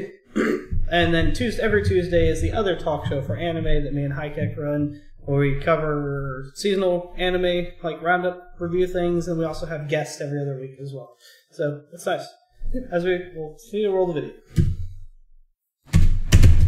Some say it reminds them of shackles associated with slavery. Now, let's pause this right here. When's the last time any of these motherfuckers who are complaining about this shit were in chains? You know? Last time I checked, the 20-something-year-olds who are at college bitching about this have never seen a goddamn shackle outside of a museum. Probably even not even been to a museum. Well, thank you, I appreciate the comments. Huh? Thank you, sir. You know, there's all this fake outrage about this bullshit. You know, it's ridiculous. Absolutely ridiculous. And it's ridiculous that it exists, first of all. That's a shit phrase. That American Eagle thought they could get away with it because it's just terrible.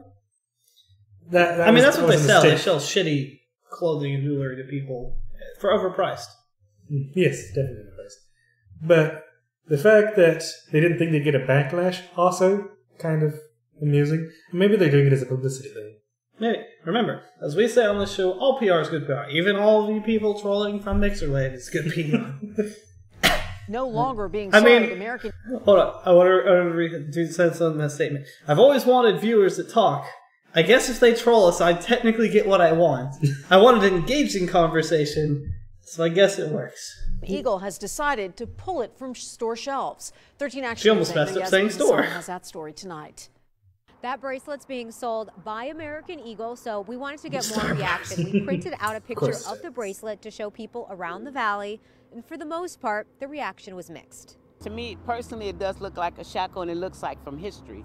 Specifically, some people are saying it reminds them of shackles associated with slavery, and they just don't understand why they're being sold. It doesn't offend me, but I could see how it could offend people. There's too much offensive stuff in this world. Oh my God, also posted the picture on social media, and that's where we got a different reaction. Of course. Multiple posts saying people were being too sensitive and to just get over it. But again, when we ask people in person... I have to stop and laugh at this guy. He just... I bet he's going to be like, I'm white. Let's see this reaction. He just like, oh God, he looks beautiful. All right, see where this goes. Then everyone had a problem with the bracelet. I would pull them if I was American Eagle, to be honest. I just don't see why you would keep them if it's bringing up that kind of imagery, like justified or not.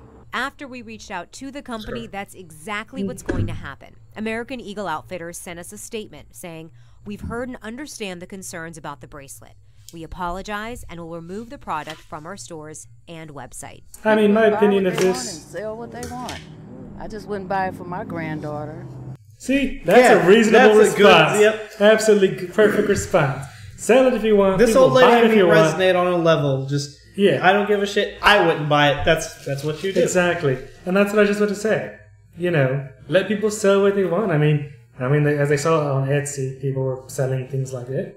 I wouldn't buy it because it's ugly and it's probably extremely overpriced. It looks uncomfortable as fuck, too. Yeah. Honestly. But I could see that there's a market for not people who want to promote slavery or something, but people think it looks fashionable because they have terrible fashion sense. What do I know? I wear graphic tees. Still. I mean, well, yeah, we're walking billboards for the shit we like, but honestly, I like wearing graphic tees of the shit I like because I'm an antisocial fuck. But if somebody's like, hey, I like your shirt, then I can have a conversation with somebody because I don't engage anyone at first. I hate human beings, so I don't speak to them. You laugh, but you know exactly what I'm talking about. But if somebody engages me on my shirt, then it gives, me a talking point. Like, I don't care about normal humans just like, hey, how you doing? How's your day? And, like, I'm weirded out by that. I'm like, my day is okay. My life is okay. Okay. Okay. But, I mean, somebody's like, well, so you have Japanese anime. I like anime, too. I like Sword Art Online. And then I'm like, I have this shirt, but I fucking hate this anime. Anyway. I just got it because the facial reactions remind me of myself. Anyway, carry on. Oh, it's the end of the video. And I wouldn't wear it. Yasmin Hassan, 13 Action News. Good morning and thanks for logging on to ABC. The keyboard is just AIDS. Oops, there we go. Oh yes, that was my new overlay. I hate Earth. What? That means you were great. I hate it. Did you say booze it up? Yeah. Talk about the sake little glass and the shots. This is basically the same. A very tiny glass. It's basically a shot glass. Yeah.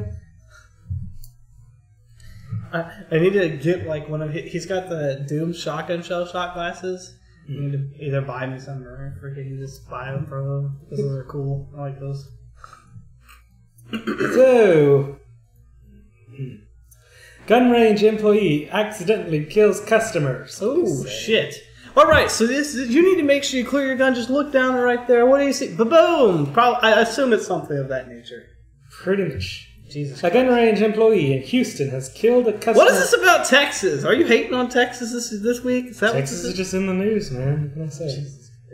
In an apparent accident, the Harris County Sheriff announced Tuesday an investigation into the incident is underway. The sheriff's office told CBS that a male employee was cleaning a rifle when it accidentally discharged. The bullet passed through a wall and window, striking a man in another part of the range. Wow. Police responded to the Hot Wells shooting range shortly after 9 a.m. The victim was rushed to the hospital but pronounced dead. That random luck of a shot. So, I want to take this moment to talk about gun safety here. So, this isn't a place that has a shooting range. It's obviously meant, to contain gunfire, and it still passed through a wall and a window and still killed a man. Well, consider that, because gun range, I don't know how exactly gun ranges are designed. Well, they're designed usually, especially indoor ranges. They're indoor, they're in the concrete rooms, usually at the end. And all four walls are designed to withstand a bullet.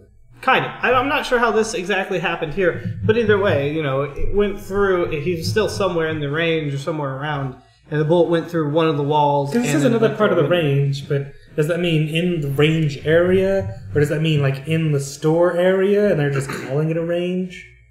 That's a good question. There's a good question there, but still, I wanted to bring the point anyway. That like when you're stripping weapons and you're cleaning weapons in your own house, even that you could, if you don't clear it correctly, you could accidentally discharge your rifle and shoot either one of your family members, a pet, or it'll go through your wall of your house, like into somebody else's house, or through your wall of your apartment and kill somebody else. We've covered plenty of stories here where people who were cleaning guns accidentally ended up killing themselves or killing their children. Yes.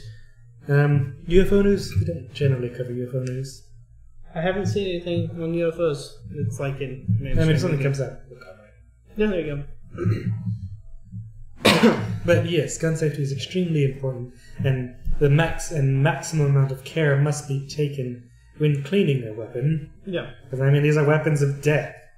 It's their job is to kill things. It's like my whole deal on weapons. Like, I keep bullets unloaded from the chamber unless I'm ready to shoot it at somebody or something. Mm-hmm. Hell, I keep the magazine that I have loaded outside of the gun. I keep an empty mag in there just to keep dirt and dust from getting in the mag well and getting in the mechanisms. Mm-hmm. But that's proper gun care right there. Yeah. You know. I mean, shit, even when I'm running around shooting things, like, everybody was worried about me, like, swinging the gun around or whatever, and I'm like, it's not even remotely loaded. I was like, and I've cleared it, 20 times. Like, I'm super anal about it. Me, personally. Everyone else is like, drinking and swinging guns around that were fully loaded. I'm like, whoa, I want to live. I'm reminded of that gif from Top Gear, where they're just sitting around, and then one of the guys from Top Gear's like holding a shotgun, and then he's like looking at it, and then he like moves the barrel pointing up, and the guy who holds the shotgun like swooped in and like moved it out of the way, and the guys sitting in front of him were like, oh shit, because you just don't do that. Yeah, no, guns are bad. Okay, I mean, guns aren't bad. I like guns. But guns can kill you. Yeah, no. Like, improper gun use, improper gun carry, improper anything can easily kill you or somebody else. Again. Mm-hmm. Anyway, so carrying on, Jeffrey Woodfork, that name though is a wooden fork, sues Adams County for excessive force. A man admits that he flipped off an Adams County deputy. Oh, this is perfect. I love this. But he claims that didn't give the lawman the right to intentionally break his middle finger in retaliation. And it really doesn't. I mean, this is kind of like retaliation I felt. But anyway, Jeffrey Woodfork has sued Adams County Sheriff's Deputy Travis Wilson, accusing him of excessive force, and several Adams County jail nurses and their employer, Corizon Health Incorporated of Tennessee, claiming the nurses didn't treat his finger and it healed in a permanently malformed position, which is probable. On December 12th, Wilson jumped out of an unmarked vehicle and pointed a gun at Woodfork as he was crossing a street. At the same time, a woman who was with him took off running, the lawsuit says. When Wilson asked Woodfork the woman's name, he called the deputy an obscenity and raised his middle finger. The lawsuit says Wilson handcuffed Woodfork and then grabbed his middle finger and twisted it and yanked it until it snapped, the lawsuit says. Yeah, no, that's definitely extremely excessive. That's excessive force. Because he was already handcuffed. Like, what do you do if somebody comes at you from an unmarked vehicle just waving a gun at you? You know? That too. If that shit happened in Texas and somebody had a gun on them, they might shoot you unless you're like, I'm police, and you had an obvious police vest. But if you're like in regular, like you were super undercover and you weren't wearing a police and I mean, that's what probably a lot of police in unmarked vehicles are doing. So, yeah. I mean, that cop's lucky he didn't get shot. But clearly, breaking a man's finger is ridiculous. And I hope he wins. The law's kind of funny because if you shoot a police officer, even not knowing he's a police officer, you're in big trouble. Like, the law is really fucky in those instances. Mm-hmm. Like, it's like this. Because I think this is in Texas where this specifically has happened. Of course, it's Texas. Unannounced no-knock raids. We covered, I think, a story about that at some point. But the whole no-knock raid thing, they don't knock, they don't anything. They just bust in your house with guns and, and, like, a man has killed a bunch of people, killed a few officers in a no-knock raid, and then died. And I think the jail or the cops were trying to sue his family or something. It was something like that. And, like, they were going to win. And then my whole thing is like, to the person that's receiving the no-knock raid, because the guy had no warrants, he had nothing out against him. There was literally no reason for them to be there. But it was a no-knock raid, which they're allowed to do. That's really strange. Yeah. I mean, they normally need, like, warrants to do a no-knock raid. Apparently not. It was a weird special case thing or whatever, where they basically they're allowed to do that without warrants and stuff. That's really strange. Yeah. Anyway, so he shot people that intruded on his home. Again, he had no warrants, nothing yet. He even had the gun registered. But he shot and killed a couple of them like, anybody would do. You're just getting invaded and you have no fucking clue what's happening. Mm-hmm. I mean, that kind of thing. They weren't even dressed up in SWAT gear or anything. They were in regular clothes about is what happened. And then the ones behind them were in SWAT gear. It was something weird like that. Yeah, really strange. It's ridiculous. It's so nice and warm now. The heater kicked on. So good. I mean, it's not super terrible. I'm not, like, really uncomfortable. It could do to be a bit cooler. Well, that's just me. I'm a fairly warm person. So Don't you say shit, you son of a bitch. Well, don't you say shit. Fuck off. Ho ho ho, Santa Claus. Fuck off. But anyway. Anyway. So yeah, that whole story, like, it kind of said, jumping out of an unmarked car and pointing a gun at a dude. Also, I can see myself doing something like this. Like, fuck. No, I wouldn't say fuck the place, but like, fuck you or whatever. Fuck off, mate. Fuck off, mate. Con! Who was that? What was the name of that lady? Con! Beautiful. So, in U.S. news, military. So the United States says flares fired at Russian jets. So U.S. fighter planes fired warning flares at Russian jets entering an agreed non-conflict area over Syria. The two Russian Su-25s flew east. SU works, by the way. SU works? Yeah. Because the fucking F-22 is F-22, so it's SU. Yeah. Their actual term is like Subaru, whatever the fuck, I don't really know. Subaru F-25s. Basically. Maybe Japanese, but close enough. Flew east of the Euphrates River into U.S. airspace on Wednesday, said the Pentagon. One of the F-22 jets was nearly involved in a mid-air collision with a Russian plane, according to the United States. Well then.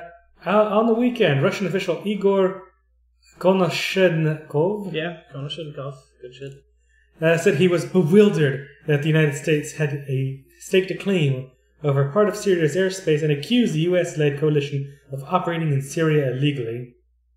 According to the Pentagon, numerous calls were placed on the emergency channel to convey to Russian pilots that they needed to depart from the area. A Pentagon spokesman said a verbal agreement was made between Washington and Moscow over the deconfliction zone in early November. But the US says Russian planes have flown into the area 6 to 8 times a day. It's becoming increasingly tough for our pilots to discern whether Russian pilots' actions are deliberate or they're just honest mistakes. Come on now.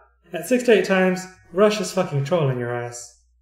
You know it's not just some mistake. Nobody goes into airspace they know they're not supposed to be in and be like 8 to 6 times a day and be like, yeah, let's go over there. It's like, oh, what's this? America's calling us on the they're literally, it's called, they're just buzzing them, pissing them off. It's another one of those like EPing tactics you do in the air as fighter pilots. Just like, ha ha, trolling. Yeah. I mean, Russia has a history of doing that with like our aircraft carriers. Yeah. Well, the thing is, like, it's like I told you about over Alaska. We go fly over their airspace all the time. They go fly over our airspace in Alaska. We literally do it back and forth. Like all over the world, we just fuck with everybody. To be fair, part of it's probably because our airmen and shit are bored as fuck in those places. Mm-hmm. I mean, like, the fuck are you gonna do in Alaska? Honestly. And same thing with Russia. The fuck are you gonna do in Russia on that side of the coast? On the, eastern side of Russia? Yeah. The fuck are you gonna do in the eastern side There's of Russia? nothing there. I mean, exactly. The closest major city is like Vladivostok. Yep. I love the name of the city. Yep. It's my favorite city in Russia. Vladivostok. Nice. It's a perfect name. Mm-hmm. Let's see. Washington and Moscow agreed to have some 43 miles of the Euphrates River as a de facto demarcation line between their air operations, but over recent weeks, Russian jets have frequently crossed into the airspace on the eastern side. The firing of flares by the U.S. aircraft in the latest episode is not an offensive action, but one intended to underline their presence, after which it appears the Russian aircraft withdrew. But it's a worrying sign of the growing potential for accident or misunderstanding. Yeah, definitely. So that's another thing, actually, that I want to point out. Then again, Turkey was able to shoot down a Russian jet and they didn't get bombed. Who did? Turkey. Yeah. Well, because the Turkey is trying to be, the Russians are trying to be friends with Turkey. That's why. Well, Turkey and Russia have had a interrelated relationship for quite a long time. Yeah. That was a major source of income for Turkey, was tourism from Russia. Yeah. But anyway, so I want to give you some insight on this whole flare thing. I believe as for dogfighting of jets, the military, either that or it's for their fucking helicopters. They fire flares as they fire like locked-on rockets and missiles and things as they fire their armament in case they were because they have to hold still for a lock-ish, and so the other person might have a lock on them. It's a standard tactic. Mm-hmm. So yeah, so doing that might be just kind of like, hey, we're locked. That could have been a missile, that kind of thing. Do what? Yeah, pretense to war. Yep.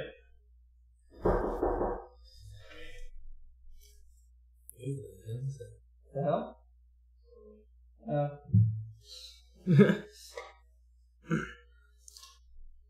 Anyway. Alright, so now on to tech news. On to, of course, the biggest of tech news. The biggest of tech news. The news that everybody here on any of these streaming networks should know. Good old net neutrality. Alright. SEC repeals net neutrality rules. The Federal Communications Commission voted on Thursday to dismantle rules regulating the businesses that connect consumers to the internet, granting broadband companies the power to potentially reshape Americans' online experiences. The agency scrapped the so-called net neutrality regulations that prohibited broadband providers from blocking websites or changing for higher quality service or certain content. The federal government will also no longer regulate high-speed internet delivery as if it were a utility like phone service. Well, as it is a utility, usually coupled with phone service like AT&T, or with TV or something of the sort. Mm-hmm. It will take weeks for the repeal to go into effect, thankfully, so consumers will not see any of the potential changes right away. But the political and legal fight started immediately. The commissioner's chairman, Ajit Pai, vigorously defended the repeal before the vote. Okay, so the rollback of the rules would eventually benefit consumers. Highly doubtful, since I've watched these companies fuck over consumers all of my life. They went from having decent, deals to just fucking everybody over all the time. Anyway, he said the rollback of the rules will eventually benefit customers because broadband providers like AT&T and Comcast, who are some of the biggest dicks in the industry, could offer them a wider variety of service options, which they already do, but they're expensive. And, they lie to you all the time. At least AT&T. Yeah. I personally dealt with AT&T on a IT level, dealing with them on the business side, which is shit. And I've also dealt with them on the consumer side, which is equally shit. I've never had a good experience with AT&T. Then you go to their mobile side. Their mobile side shit. My mom still has claims against, her. And so I don't think I told you about this. Somebody is claiming their, my mom's phones under insurance. And they keep claiming it every day. And they've come in on multiple times, the AT&T company, and she's told them to put holds on her account. Nobody can use it without her special password that she's updated, and without using her license. And she said that she now has to go, she was only accepting going to the AT&T store in person and getting the request done. And they still keep making claims, and people are still accepting them. And she was told by these people that there's miles, 50 pages of notes on her accounts of red flags, and people at fucking AT&T, wherever, keep giving people phones under her name. So what exactly is going on? You're saying they're claiming insurance, but what does that mean? They're claiming that her phone that she's using is defunct and dead, and they're just sending out new phones to this person. And they keep doing it. And my mom's bill keeps going up because of it, and she was always wondering why her bill was never right. Well, they finally told her. And then she continues to say, hey, stop, approving these things. And they're continuing to approve them.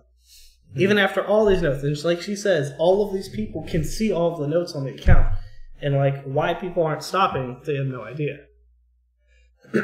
My mom's actually beginning to think that it might be somebody within AT&T, which is plausible. Yeah. At this point where it just doesn't get stopped. Yeah. And it still happens. She said somebody made a claim on her phone again today or something like that, or yesterday. And, she had taken care of that weeks ago. That's when you get a lawyer and just motion to sue. That's probably not a bad idea, but who's going to take on AT&T? My lawyer will. If there's money in it, which there's money in this. Well, they already agreed that they pay all of her money back. And they have. No, that's not enough. You just don't accept just getting your money back. Pain and suffering. You want freaking... Well, since it keeps going on, you can push that, hey, it's a issue or whatever. And that she's made multiple attempts to stop and have it. Either way, so that's my biggest gripe with AT&T. His 2 fellow Republican commissioners also supported the change, giving them a 3-2 majority.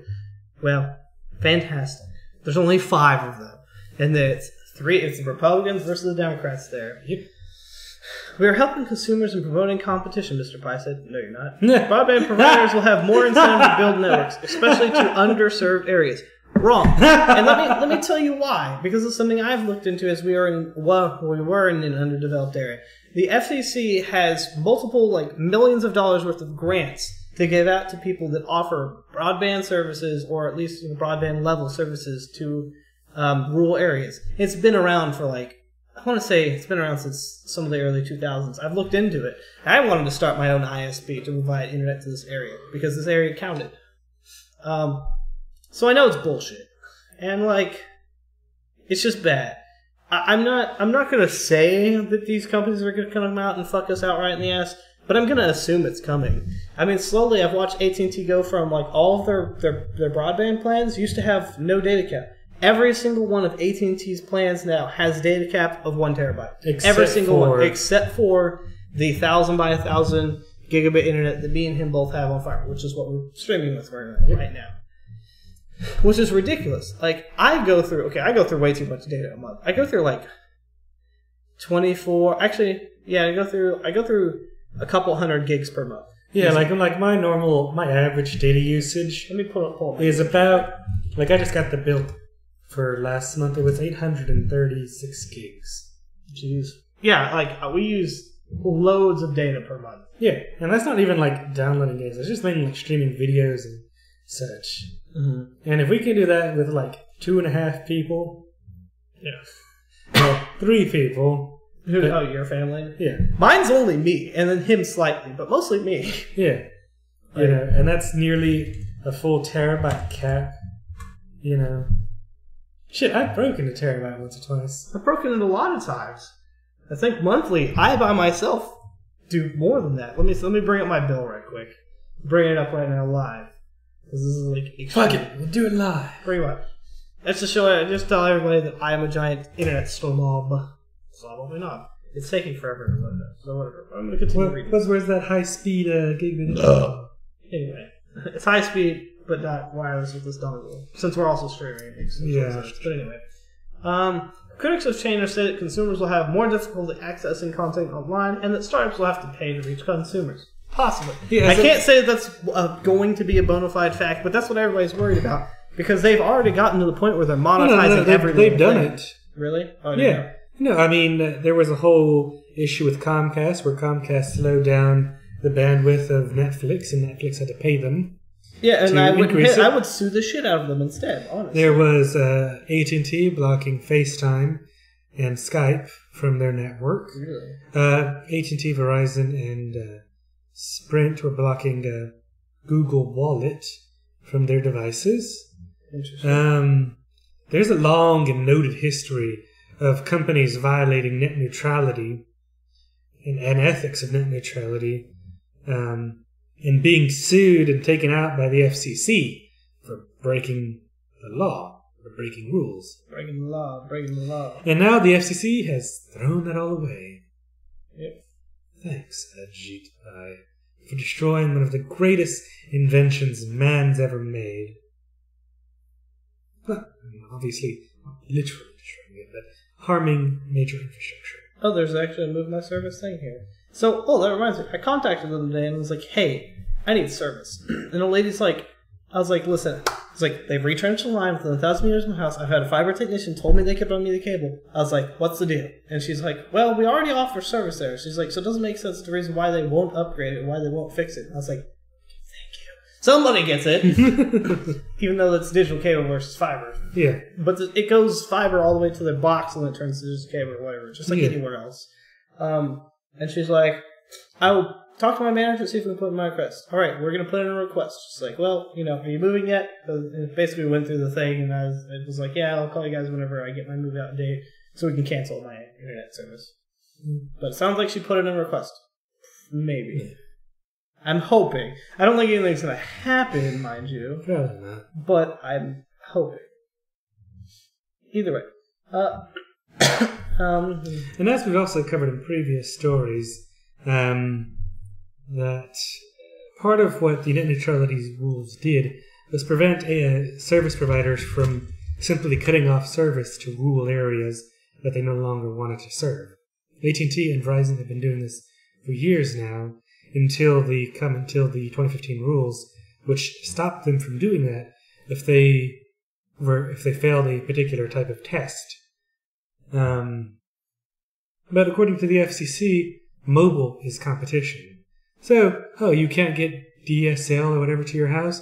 Well, as long as you have a cell phone provider, that's internet, there you go. That's what they say. Today is the first day of my billing cycle, apparently. Oh, it's your last bill. So what my last billing cycle was. I didn't know that it was on the 14th. I guess it was on the 14th. 805 gigabytes. You need to pump those numbers up, man. Those are rookie numbers. I was using 836 gigs. Yeah, but you have 3 people. It's only me. That's true. It's pretty bad for me. What the fuck do you do? I don't know. Stream sometimes? Yeah, it's about 800 gigs. I kind of wonder what our statistics look like from our 24-hour stream. Apparently I didn't use any that month. Didn't use any. 500 gigs. 505 gigs uploaded and 427 gigs downloaded. Still a lot of data. Let's go to July. When was our 24-hour stream? I don't know. It was last. See, there we go. There's 1,300 or 1,032. Yeah, tons of gigs usage here. It's ridiculous. Yeah. And this is only me and one other guy in my house. So yeah, it's a lot of data. If me and Kenneth live together, we probably use up way too much data. It's like me and anybody else. Anyway, Mignon Clyburn, one of the Democratic commissioners, presented 2 accordion folders full of letters protesting the changes. Accused the 3 Republican commissioners of defying the wishes of millions of Americans by ceding their oversight authority. Yes, which is exactly what we were all talking about. Hell, it's in the political channel. It's in the fucking bylaws of the FCC that they have a duty and responsibility to protect, service and do best for the American people. They literally are going against their own bylaws. Yeah, of course they are, because it's like the whole people in power trip thing. I'm in control. I do what I want, and everybody else just steals it. I know of a certain somebody that I met fairly recently, kind of like that. TT.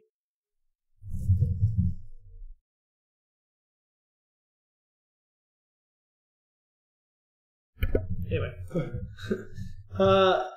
as she says in her quote, "I dissent because I'm among the millions outraged," end quote, says Ms. Clyburn. Outraged because the FCC pulls its own teeth, abdicating responsibility to protect the nation's broadband consumers.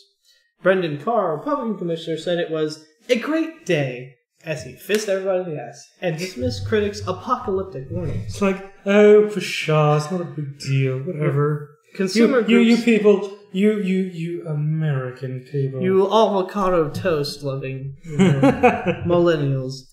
Consumer groups, startups, and many small businesses said there have already been examples of net neutrality violations by companies, such as when AT&T blocked FaceTime on iPhones using its network. There we go. So this is a part of the thing I bitch about right here. Yes. So, continuing our net neutrality, because that's what all tech is about, is net neutrality. ISP's disclosure about data caps and fees will be eliminated by the net neutrality repeal. So basically, they don't have to tell you they're fucking you anymore. Yeah, no. And it's completely You're just going to get a bill for $1,000, and they're going to be like, oh, that's supposed to be $100? Did you give me that, did you let me borrow that hotspot last time you were here? I don't remember if I took it or not. I don't know. Because I know I was playing with it, we checked it. I think he gave it back to you, put it back in. Yeah, I think we did. Well, you'll look for it after the show. Because I was going to take it over there, and I was like, I don't know if I have it or not. Anyways, hidden fees that show up on broadband bills after customers sign up for service have been long a source of internet users. Which is so true, because you're going to get the bill and they're like, oh, you sign up? Yeah, your bill's going to be, $60. And then you get it that first month and it's like... In very small asterisk, there's a thing that says, you have a 1 gigabyte limit. It's not that bad, but it's realistically close to that. Or, hey, state fees, taxes, various transmission fees or some bullshit. I've seen that, yeah. Because advertised prices often don't reflect the full cost of service, the FCC in 2015 forced ISPs to be more transparent with customers about hidden fees and consequences of exceeding data caps. Because that's the thing, especially with mobile phones. You know, you have a 5 gig, 10 gig limit. Oh, when you go over that, bam, $10 a gig. That's actually one of my most it's one of the things that pisses me off most about everything about these companies that say, oh yeah, where's this for the consumers? This is the kind of people that say you have unlimited data, but they only give you so much of high speed and they throttle you on phones, which is complete bullshit. Anybody that was grandfathered in, because they used to offer actual unlimited data back in the day when they didn't think it was anything. Before the corporate greed and capitalism greed set in. That's really what it's about. That's one of the things that bothers me most about, my whole preaching that money is the root of all evil and being pissed off all the time. Because, all these companies they do the same thing, they offer the same service that is always offered, but then they just find out a way to make more money for themselves. And then they don't improve anybody else's life with it. They don't improve the lives of their workers, they don't improve anything. They literally just make more money to make more money, which is annoying to no end to me. Somebody who doesn't really care about money and, rates money pretty low on my level of existence. I mean, why would an ISP ever do anything good for the American people? Why would they fuck everybody over? They have all the tools necessary to not fuck everybody over. Because what are you gonna do? Go to a different ISP? It's like the fucking South Park episode. Yeah. Oh, there is no other cable company, is there? I want to speak to your manager. Oh, sorry. Did you actually want proper service? Pretty much. Yeah, that's exactly how it is. That's exactly how net neutrality is. I don't know why people aren't using that more as a meme from net neutrality. They are. Oh, they are? Good. It's in use, yeah. Good. So, with the repeal, ISPs won't have to tell consumers exactly what everything will cost when they sign up, including things like the price of monthly service charge, any promotional rates, duration of the promotion, and the full monthly charge after the promotion ends. That's fees. That's deceptive business practices in general. Then it should be able to fall under the FTC at that point. Because, that's one of those things I thought about, if they start doing stuff like that, doesn't that fall under deceptive business practices and false advertising? Yes, kind of. Kind of. I'm sure the FTC might take a look at that. They should, honestly. Other fees, including one-time fees, reoccurring fees, surcharges, including to initiate, maintain, or discontinue services, as well as the cost of any names or definition changes, and each additional fee, modem fees, installation fees, service charges, or early termination fees. So,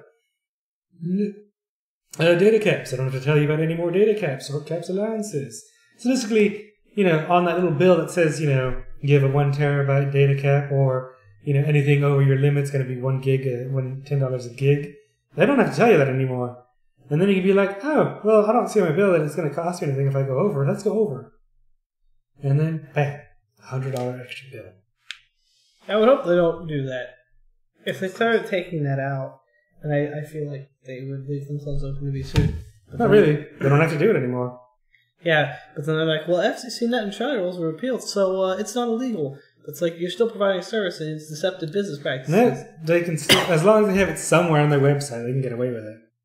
It may not be on the bill, but as long as it's somewhere there, they're technically disclosing it, even if it's in the finest print that's just 2 pixels tall. Even if it's in the secret page, but it's still publicly accessible through a button click. Pretty much.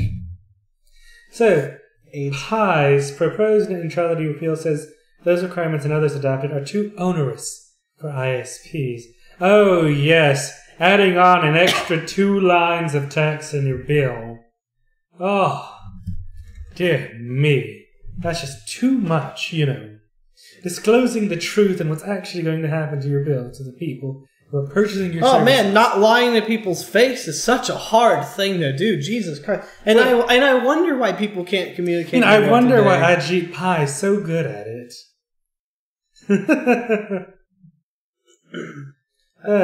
I'm happy he got bullied on the internet. After the repeal, ISPs will be able to block, throttle, and prioritize content in exchange for payment. They will have to disclose those activities on their websites, or by providing the information to the FCC, though they will not have to make these disclosures to the public at the point of sale. So basically, this that is means what's they can going to tell be them. stupider about this. So they're going to fuck everybody 2 times. They're going to fuck over the companies who want their services to be on the fast lane by paying a lot of money, and then they're probably going to turn around and tell the consumer, if the consumer wants that service, they have to pay money. Mm-hmm. So they're going to be giving it to you in the front and the back. And as long as they tell the FCC this is what we're prioritizing, this is what we're blocking, they're covered. That's so AIDS. Which means it's like one of those things. I told Barney that, you know, like, he should use his insane capital that he has just lying around from quote unquote real jobs that he works, and then just pay us and we'll become the new Australian ISP. Yeah, but it's like that here. You know, you might see a rise. Hopefully, you'd see a rise in people with their own startups because, well, under the deceptive business practices, you might be able to just buy out bandwidth from, you know, AT&T and them. These are the largest companies in the world. Doesn't matter. You can still buy bandwidth from them and resell it, just like everybody. I just saw any other ISP. There's no legal requirement that they have to offer that. Yeah, but there's there's what they call in the business is the last mile, which basically means like that some ISPs will offer. It's like, yeah, you can use the majority of our network, but that last mile, you have to get that to that person's home. And that last mile is usually very costly in the city because you have to get so many, legal requirements through and such. It's usually quite a hassle if you don't have a lot of money to do it. Now I'm thinking about contractors for fiber. I could actually, I'm going to email that lady who was talking about the fiber for the school district. Yeah. I'm going to see if she can get contractors to give me a bid on fiber to my mom's house. That's not a bad idea. But I thought they were going to do, like, power over electricity internet. What are you talking about? Jackson Electric. No, that's what Jackson Electric said. No. I was talking about getting those, because she runs with a bunch of contractors. She's a contractor that runs fiber and stuff. So getting her contractors to put in a bid to AT&T so they can't keep chingling me saying, well, we contact our contractors. Nobody wants to go out there and do that. I'm like, I don't think that's true. A contractor will go anywhere as long as they're paid. Yeah, it's not a bad idea, definitely. That's what they do, and they already work with AT&T. Yeah, it's a good idea. Yeah. That's good. No, the power over Ethernet, remember we figured out it wasn't over Ethernet. It is, but isn't. It's, they go to like, it bounces off wherever the towers are, and then goes into a little pole right next to your house. And it's also really shitty. What? Yeah. It's better than what AT&T offers. It's better than what AT&T offers, yes, but it's still shitty. I mean, you're better off with what we're planning on doing. I know. It just needs to happen. I need to go to your house and bring a chainsaw and a pole saw, apparently. I don't know. Yeah, that reminds me. Bring climbing shoes and climb up a fucking pine tree. Yeah. I don't know. I have to go look. Well, if you strap it to a pine tree, you don't have to worry about tying it down either. No, until a hurricane brings it down. The hurricane's not going to bring down your pine tree, probably. Trees are super rooted. Unless, like... And it's an old tree. Unless the city floods like it was supposed to that one time, and then we have high winds, then yeah, it'll probably go down because the ground will be wet enough and soak through enough that it can fall over. Yeah. But other than that, nah, don't see it happening. Yes. Yeah, well, come by tomorrow. Okay. I'm sure you're not doing anything. Thanks, Kenneth. I'm sure you're not doing anything. What a dick! I mean, you're not wrong. Anyway.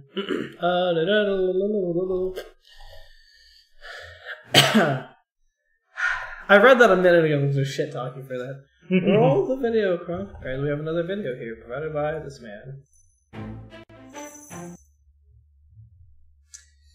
So, Attorney General Schneiderman of New York will sue to stop the illegal rollback of net neutrality. Hi, I'm New York State Attorney General Eric Schneiderman. As we speak, the FCC has just voted to gut net neutrality. Today's vote is an early Christmas gift to big telecom companies, and it means that internet service providers have yet another way to put corporate profits over consumers. Today's rollback will give ISPs new ways to control what we see, what we do, and what we say online. This new rule would enable ISPs to charge consumers more to get access to social media platforms like Facebook and Twitter, and give them the leverage to degrade high-quality video streaming until and unless someone pays them more money to clean it up. Even worse, today's vote would enable ISPs to favor certain viewpoints over others. Even if they promise not to do any of these things today, there will be no rule against them changing those promises down the road. New Yorkers deserve a free and open internet, and that's why my office will sue to stop the FCC's illegal rollback of net neutrality.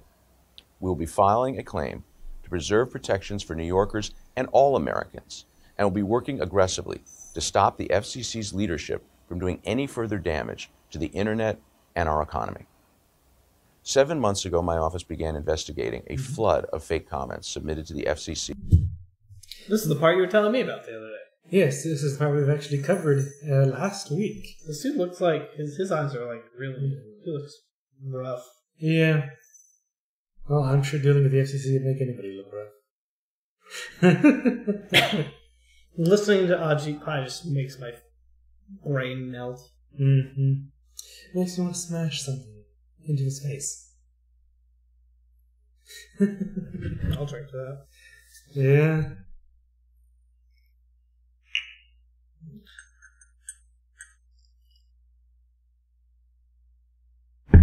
Just messing shit to Ajit Pai.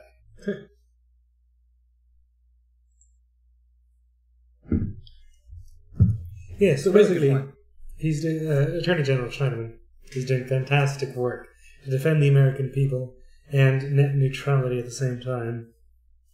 One of the things you definitely want to check out is you want to go to the to New York State's Attorney General's website, and on that they have a page where you can go see if comments have been put in under your name. Where's that at? Is this the original page? No, it's not in there. It's just what you can just check it. Just Google it. Yeah, just New York State Attorney General.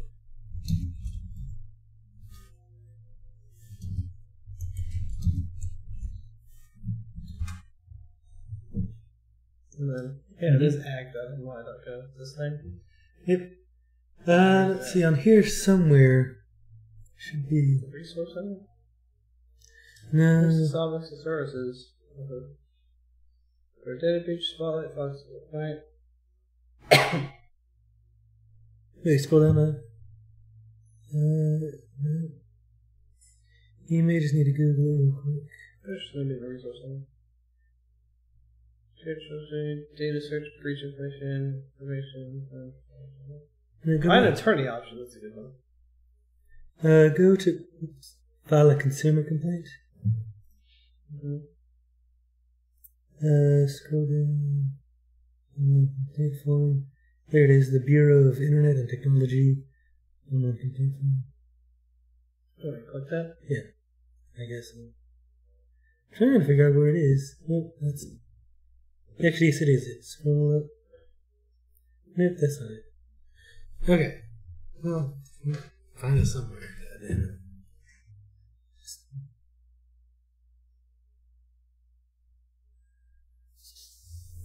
Okay. Bureau of Research. Anyways, folks, just FCC complaints.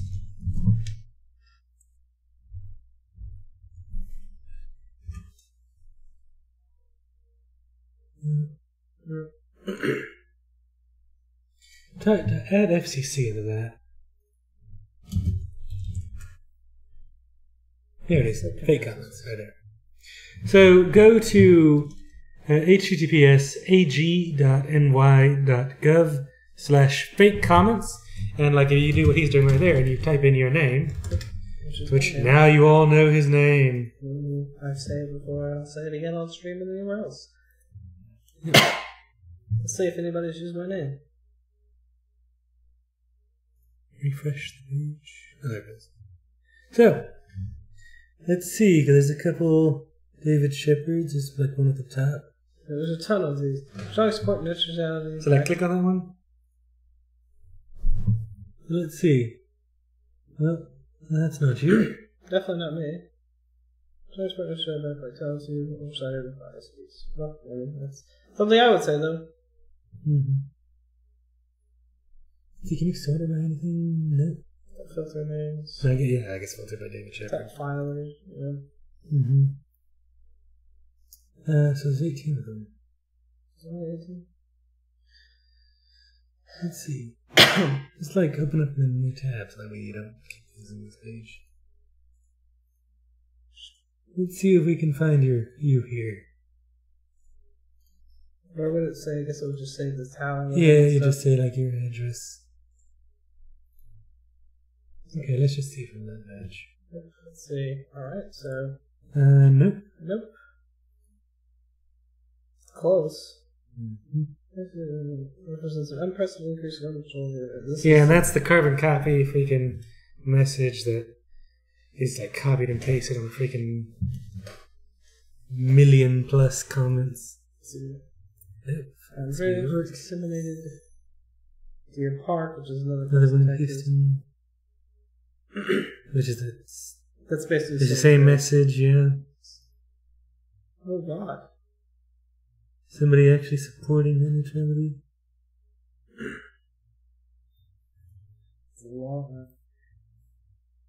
Mesa. This is something against. Yep. Yeah, so I don't know. Because if you pull up my name, it comes up with 2 comments that are very anti-net neutrality, which is clearly not my stance. He's sick of the net neutrality. Don't let him fool you. Just trying to see if my yes, I'm secretly a shield for the big ISPs. I believe it. Cannonsburg, Fallbrook, DeRitter. Oh, Bay City. There I am. Including the wealthiest leftist billionaires and powerful Silicon Valley monopolies took the internet out of the hands of the people and placed it firmly under the thumb of the federal government. It definitely doesn't sound like something I'd file. Apparently I filed this June 2nd, 2017. Yeah, see, and that's what I was talking about, is that they have bots. Some people say the Russian bots. I'm assuming this is from AT&T. I'm going to make the assumption, because that's the only people that we both have our information. Okay, it could be. Who knows? I mean, then again, with all the data breaches that have gone on, your information's out there. That too, but still. I just find that funny. Yeah. If there's another one. Oh, there's another one! Yep. And it's the same one. Yeah, it's the same thing. It's filed twice. This one was in May 2017. Because there's been 2 rounds of... How is it received? Okay, so it was received and then posted. Okay. Yeah. Nope. Mesa. Nope. It's the same thing. Same thing. What is this? This is a fucking failed... Yeah, the little script broke. Yep. Colleen Bacon Ranch. That's a funny road name. Somerville and Las Vegas. So yes, I exist in here. So if you pull up my name, you'll see the 2 comments. I know people on the internet will know my name. Where do I search filings? Go back to this. Yeah, you may just want to just... Yeah. Well, if we're going that back with us, let's just start from here. Like that. What is? This is pretty cool. I like this little doodly. So yes, I was used somewhere. Yes, and if you have been used somewhere... oh my fucking god, why would you say that? I know, right? It's definitely recommended that you file a complaint with... Yeah, I love how, my name's so common, it is just literally 2. Let's see. Before leaving office, the Obama administration... I love that one. It ran through a massive scheme to give federal government broad regulatory control over the internet. I'm surprised that you're here watching whichever tape show you are. I forget, honestly. One of the 2. What's the other comment? Are you the one that wants to fucking do IT stuff with me? We need to do things. Have you gotten a job? You're the other one? I don't remember. I don't remember if you're Colin or Garrett. I forget your guys' names, even though they're 2 different names. Mm-hmm. But yeah, so this is you, obviously. There's a character that also popped up on that one. The free market was an incredible engine of economic growth innovation and job creation. Since 1990, has been substantially slowed by the 2015 net neutrality make any rules. sense remotely. Yours is posted the same times as mine was. Well, yeah, because there were 2 rounds of FCC filings, which was in the beginning of May and then like mid-August. Damn. So, yeah. I'm gonna seriously blame AT&T though. Oh, you're Garrett. Alright. So you're not the jobless one. Is he still jobless? Do you guys even talk? I mean, you're both brothers. I don't know. But yeah, I filed a complaint with the New York Attorney General's office. Not that he can do anything because I'm in Texas and he's only there for the citizens of New York, but it adds to his case. Yeah. It's good stuff. Where is he thinking this one? Shaman? In the public comment period for net neutrality. We've now found at least 2 million fake comments that use the stolen identities of people across the country, including 100,000 New Yorkers. We asked the FCC to help in our investigations, but waited months to hear back. I called on the FCC to delay today's vote and help us with an investigation into the corrupted rulemaking process. FCC leadership pushed ahead with their vote today anyway and ignored the massive scam that corrupted the public record. Yeah. This is more than an attack on the future of our internet as we know it. It's a travesty for anyone who cares about the integrity of their voice in government.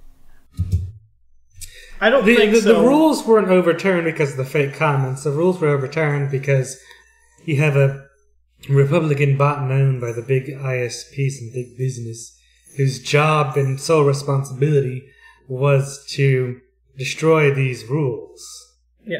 I mean, Ajit Pai had worked in the past as Verizon's, lawyer, right? Yeah, he was a lawyer. That's so cute. Yeah.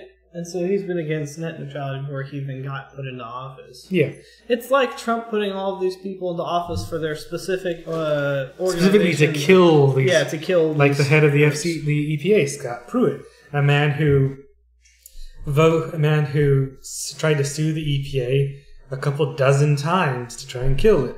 Rick Perry in charge of the energy to push like coal and shit versus renewables. Fucking Nikki Haley as the UN secretary to the United States secretary to the UN. She don't know shit about international policy. So much fucking shit. She sucks. Yes, very much so. Yeah, we talk all the time, and yes, he is jealous. Tell him to hit me up, man. Me and him were supposed to go eat lunch at some point. I mean, I've still been jobless this whole time. He wants to, like, shadow me and come watch me do IT things. It's not going to be very interesting. Thanks. No, I'm just saying. Oh, I mean, IT work's not super interesting. I'm not saying you're not he likes it because he was doing it for a while. It's interesting the people that do it. I mean, I could have shown him what the hell was going on at that place when I figured it out. Because I don't think he would. That's not something he would pick up on. That's not something I even picked up on until I looked at it and I was like, well, I know what's wrong, but yeah. I didn't even think that was what was wrong. I had to, to be fair, I can only go off what I'm told. And the people that used to work on those systems, I wouldn't even fucking listen to their opinion at all, honestly. After what I saw, half the people in Basic's opinions on anything tech-related, I can't trust anything they say. No. To be real here. Anyway. So yeah, there we go.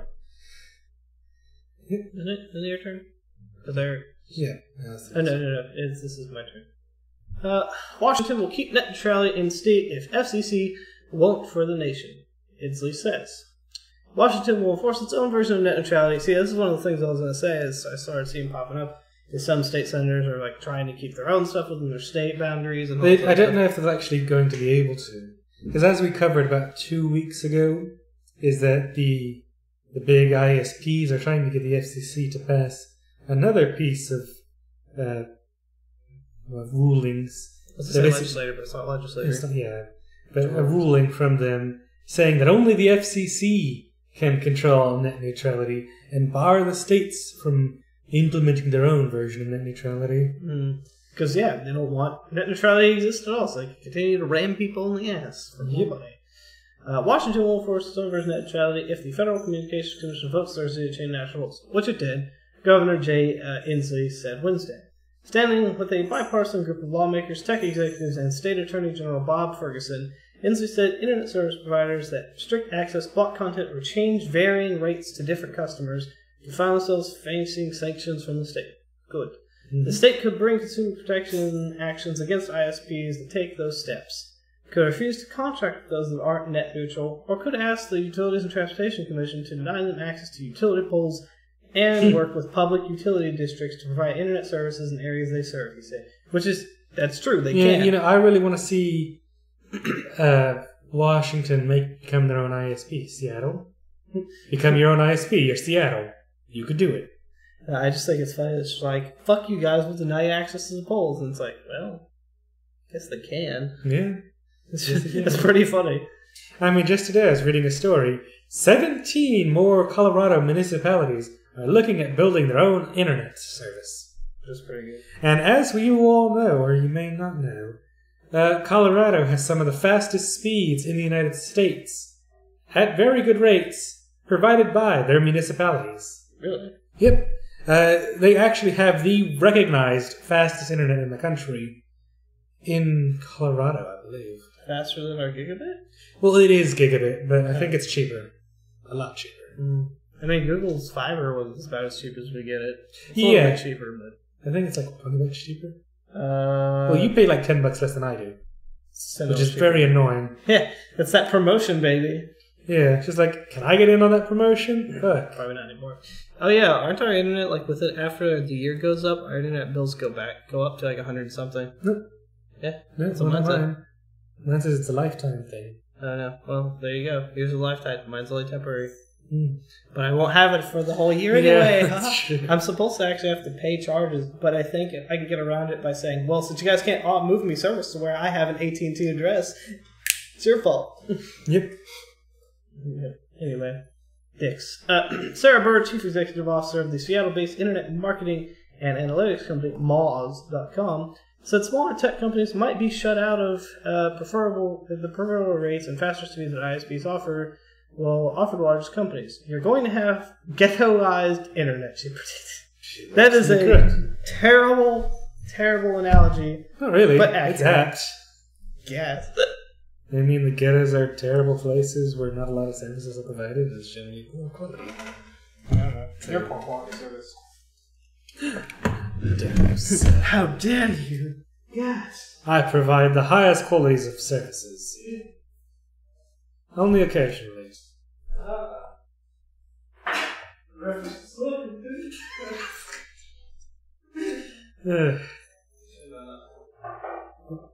So, this is actually kind of interesting. An intentional event redirects cloud traffic from Apple, Google, and others through Russia. So, people in Russia fucking around. Internet traffic coming into and out of Apple, Facebook, Google, Microsoft, and other companies was briefly redirected through a Russian provider on Wednesday in what appears to have been a deliberate move. The incident... Question here. Where was it routed through and how? How did it go through the net? I'm explaining. The incident involved the Border Gateway Protocol, or BGP, which funnels high-level traffic through nodes like internet backbones. Citing reports by monitoring services BGP-Mon and Quator Labs, BGP-Mon recorded 2 3-minute hijacks affecting 80 address blocks in total. So it sounds like somebody's manipulating the protocols to redirect traffic out of the backbone through a different provider and then back in. Sounds like a... Quasi-man. Sounds like a test. Yeah, definitely sounds like it. If it was the actual deal, the scale would be much larger. Yeah. For some reasons of suspicion include prominence of the impacted companies and the fact that the IP addresses were split into smaller blocks than those announced by the companies. So clearly that means somebody had insider knowledge. That they knew to target specific blocks. Something that normally doesn't happen with a BGP configuration error. The autonomous Russian system that performed the hijack, known as AS39523, was previously inactive for years, except for another BGP incident in August that involved Google. It is unknown what might have been done with the data, or if the latest redirect was deliberate, since much of it or all of it would have been protected by encryption that has yet to be defeated, at least according to public knowledge. That's pretty damn interesting.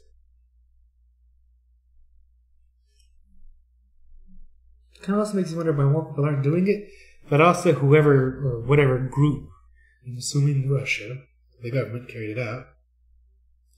Seems to be an MO for them to target big tech companies.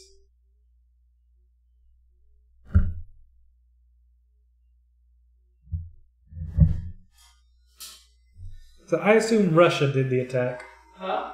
So I assume Russia did it. Oh, obviously. It's calling the Russian servers. That's obvious. Because, I mean... Russia owns Russian internet. I don't know if some general hacking group would have the technical skills to do this. You need, probably particular hardware and particular access to very sensitive systems. Well, to pay fair, Russian hackers do have access to the hardware and the things they need. However, being able to do a switch like that is probably backed by the government, realistically. Yeah, of course. Good. Yeah, of course. Anyways, BGP. That one protocol that I have halfly ever heard of. Good stuff. Maker of Sneaky Mac adware sends security researcher cease and desist letters. Interesting. What? Yeah.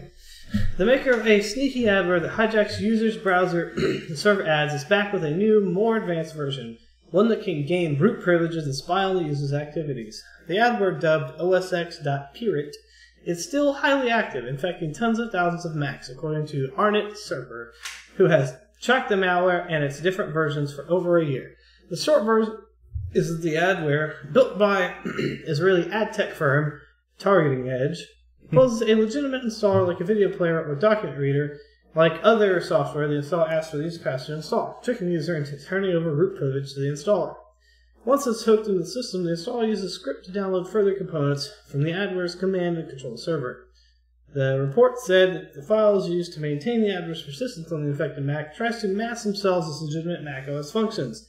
Oh my gosh, of course. What? ISP. Where's that? Is that on Imgur? Yeah. You're welcome. Save it. We're doing it. I'm saving and favoriting it. Good. I'm putting it into information. So I have nice folders for everything. I don't use Imgur, so I don't know jack shit about it. Well, it only took them 4, 6, 10 years to make folders. Anyway, use macOS tryhard from the victim. What's new in this version is the adware uses macOS's native scripting language, AppleScript, of course, typically reserved for automation, to inject ads directly into the browser, rather than a proxy server that could be easily removed. Targeting Edge sent cease and desist letters to try to prevent Serper from publishing his research. Why? How? What? No. I don't think that's how that works. We've received several letters over the past 2 weeks. Serper told ZDNet. We decided to publish it anyway because we're sick of shady adware companies and their threats. He said osx.pirate is malware with a legal team. When asked why the company sent a cease and desist letter, the lawyer said it never required Mr. Serper to not publish its report. ZDNet independently verified the contents of the cease and desist letter, which contradict the company's statement. Ha! That's pretty funny.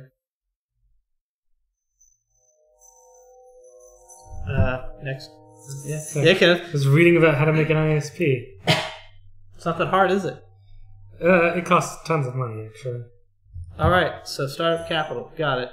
How much money is tons? Probably about 150K. That's not that bad. At a minimum. That's not that bad. You know, you can get a grant from the FCC. Or whoever. It did say you could get grants. Huh? I said it did say you could get grants. And since, technically most of the city, it has to be 15% of the city has to have broadband speeds. It still kind of works. Well, not really, because the city does set it. No. I mean, they may not be in active use, but it is provided by... It depends on the FCC's old maps, though. If the old maps don't have updated information, you can still go off their old systems. Oh, that's true, I guess. That's what all the maps currently still say on their website when I look into it. Anyways, you thought you killed my cat? No. No. I just put some. So, Russia could cut off internet to NATO countries, British military chief warns. Russia could pose a major threat to the UK and other NATO nations by cutting underwater cables essential for international commerce and the internet. The chief of British Defence Staff, the transatlantic, the transatlantic fiber cables. Mm-hmm. Sir Stuart Peach has warned. No, he's a knight of the realm. As is Sir Patrick Stewart. Russian ships have been regularly spotted close to the Atlantic cables that carry communications between the United States. Didn't they drop depth charges over it? We covered a story on that at some point, I think. I heard about I know we've talked about the NSA and UK and government trying to tap into the underwater fiber cables, which they did. Which is why ISPs are now encrypting traffic across the underwater cables. I should just be encrypting traffic 24/7. What are you laughing at? Your cat is just... She does that. She gets hyper. Yes, this is a new risk to our prosperity and way of life. To the cables that I imagine if Russia did cut these sea cables, there would be war. If Russia cut the sea cables, that would be like an instant declaration of war. Like the United States, all of Europe would be fucking dropping bombs on their asses. Well, like I said, this came up before, and we talked about how if they cut the transatlantic cable, Russia would be fucked too. Well, it depends. Russia's large enough; they might have cables running all the way from Vladivostok across to Moscow. No, but I'm saying that's not the internet. That's an intranet. Well, it's the backbone of the internet. Half of it. Half. I'm saying, because isn't the transatlantic cable the only connection between the two continents? Let's just bring up a map and we can see. I don't think it's the only connection, but I think it's one of the main connections. Because it all goes into We've done this before live, too. Yeah, it all goes into London, I think. You need the transatlantic fiber cables. There we go. We buy 1,000 feet of fiberglass for fucking $136 single month. What's that pre-terminated fiber optic cable? Which one? This one? Yeah, no, the one. Yeah, that. The $1.50. The $1.50. Yes, it's even plan. Base price. Additional perfect price. 1,000. What? Oh, there you go. Holy shit. Terminate 6 fiber multimodal cable with LC connection on both ends. How much is that? 1,745? Both of us for 1,000 feet of cable. Mm-hmm. That's almost, per foot.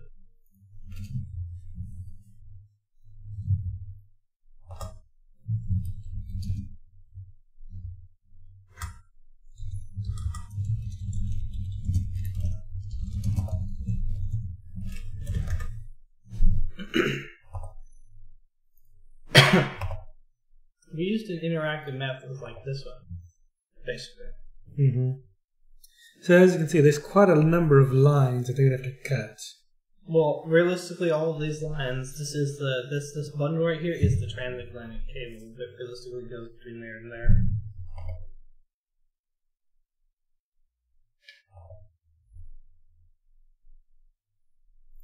So this is the internet backbone infrastructure of the United States, which here's... Is that an interactive map? Yes, it is. Nice. Submarinecablemap.com.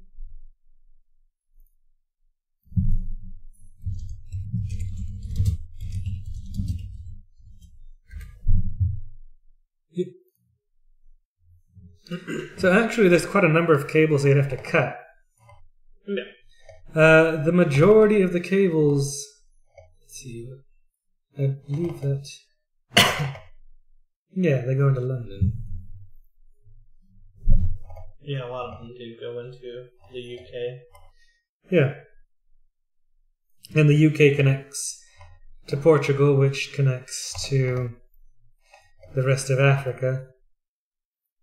Portugal's really important. Portugal. Well, I mean, there's even fiber lines running out to the Azore Islands, which is surprising. I like how there's fiber lines that run through the water They just bounce along the coast for some reason. It's so weird. Well, there's major cities along there. I know, but why go through the coast instead of through, like, ground or whatever? I guess it's just easier. Yeah, it's just cheaper. Yeah. If you click on them, does it tell you anything about them? There's weird fiber lines down here at the bottom of South America. Yeah. That actually does tell you what they are. Yeah, so this whole submarine cable, this one beside here. Mm-hmm. Cable length, 7,000 kilometers. Owners, level 3. Yeah, a lot of the owners of the cables are level 3. Yeah, Google should have some cables running there. Vodafone. Let me see. Actually, can I see all of Google's cables that they own? Let's see. No, surprisingly I don't. I guess that's not an option? Question mark?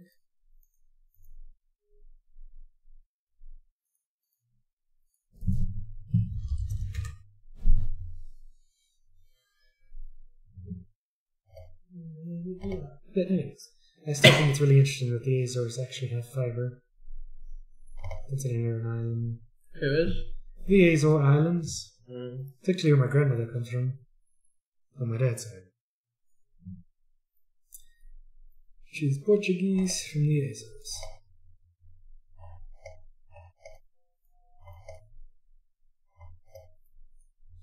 And then of course you have the American lines that go to Japan. That's Hawaii, dude. No. I'm talking about the lines that go from there to Japan. Oh.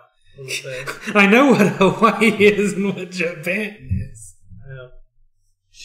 Nippon. Anyways, this is interesting. Yeah.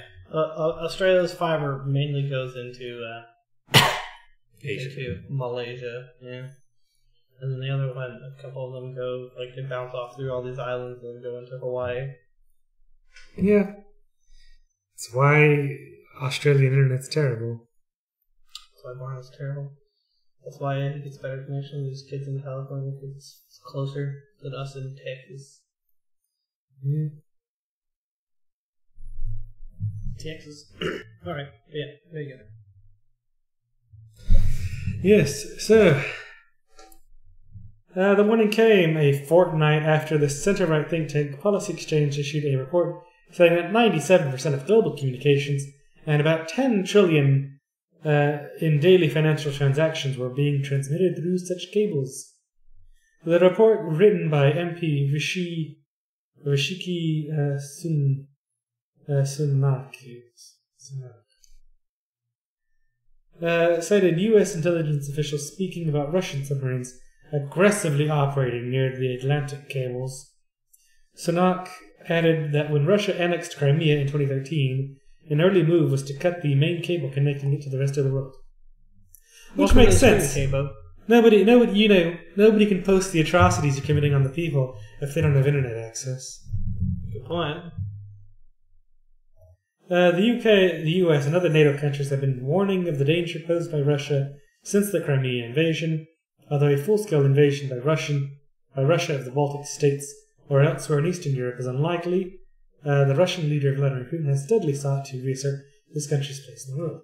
And like we've said, he's trying to reestablish the USSR. In a sense. Peach cited a battle in eastern Ukraine in 2014 that spooked NATO planners. He said Russian artillery working with drones had wiped out two brigades of the Ukrainian army within minutes. To be fair, the Ukrainian army was kind of a joke for an army.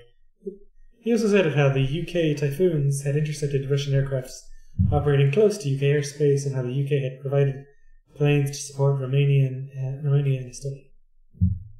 Interesting.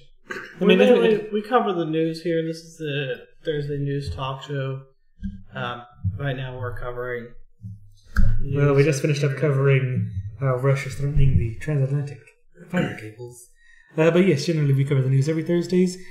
He covers an anime show with another friend of ours called High Kick. On Tuesdays. And we also stream games. Yep, and then everything in between is just games. I choose to stream kind of randomly. I used to have a good schedule, but sometimes I feel like half the shit I'm doing is boring as hell, so I don't feel like streaming. It's just how it is. Oh, thank you for the follow, Cabo. Yes, I wish the... Doesn't it come up? I think it'll come up eventually. It's supposed to. Anyways. On to stupid and crazy news. Let's talk here. Yeah, this is pretty ridiculous. Pretty ridiculous. Only sometimes. Only sometimes. Sometimes. This one I find funny. Surgeon admits marking his initials on patients' livers during transplant ops. That's kind of funny. A surgeon has admitted burning his initials into the livers of 2 transplant patients. Okay. With a laser beam. Consultant Simon Bramall, 53, branded SB on the organs of a man and a woman undergoing transplant operations. I mean, that's fucking ridiculous. Liver surgeons use an argon beam to stop livers bleeding, but can also use the beam to burn the surface of the liver to sketch out the area of operation. That's kind of funny. It is usually not harmful and the marks would normally disappear. But the female patient's liver did not heal itself in the normal way, and the initials were found in a follow-up operation. It is alleged. Judge Paul Farrer, maybe Farrer, it might be Farrer, I don't know, allowed Bramall to stand in front of the dock in the will of the court, as the surgeon pleaded guilty to assaulting a patient whose name is protected by a court order during an operation in August 2013. The pleas of guilty now entered represent an acceptance that which he did was not just ethically wrong, but criminally wrong, Mr. Benridge told the court. They reflect the fact that Dr. Bramall's initialing on a patient's liver was not an isolated incident, but rather a repeated act on 2 occasions. Requiring some skill and concentration, it was done in the presence of colleagues. Yeah. That's a ridiculous thing. Malpractice. Definitely malpractice. I don't know if it's malpractice if it doesn't hurt you. Well, I mean, clearly, the woman's liver didn't heal like it was supposed to. And that's a good enough grounds to say it was because of what he did. I suppose. And you could get away with that argument. You could. I mean, what the fuck was he thinking? And also, did the people and doctors around him really not notice? Yes, this is real. This actually happened. Of course they noticed. How could you not notice that? Well, I don't know. You might not have known exactly what it is doing, but you noticed some weird shit was going on. Yeah. I'm sure they noticed after they saw the name in there. You want some more? No. Yeah. That's crazy. Steve doesn't want any more. Oh, this is kind of funny. So, Jeremy Curley blames failed drug test on a ghost, entering the Bad Drug Test Excuse Hall of Fame. Beautiful. Upon returning to the Jets following a 4-game suspension for violating the NFL's policy on performance-enhancing drugs, he continued to express confusion in how he failed the drug test. I don't know, Curley said. There's a lot of ghosts around here. Ghosts put it in there. You know, the ghost of Christmas past. I don't know. How high is this man? Too high. And also, a really funny thing also happened very recently. A nude man busted after crashing on a roadway in Fairfax County. Fairfax County police have arrested a man that could have been involved in a car crash on southbound Route 28 in Herndon, Virginia. That's where Greenpeace people are. That's where he lives. That led to the closure of a roadway Tuesday afternoon. Around 3:30 p.m., police said they received a call about a crash and a man possibly involved seen fleeing the scene without his clothes on. The crash and search for the man in a nearby wooded area caused southbound Route 28 to close traffic. According to police, one of the drivers involved in the crash had gotten out of his car and assaulted another driver involved in the impact. The suspect undressed, police said, and then jumped into a passing vehicle on Route 28. The suspect caused damage to the vehicle, got off, and ran from the scene. The man was later found in Dulles International Airport property and arrested Tuesday night. And we're going to show a video of one of those scenes where he was jumping on a car. Beautiful.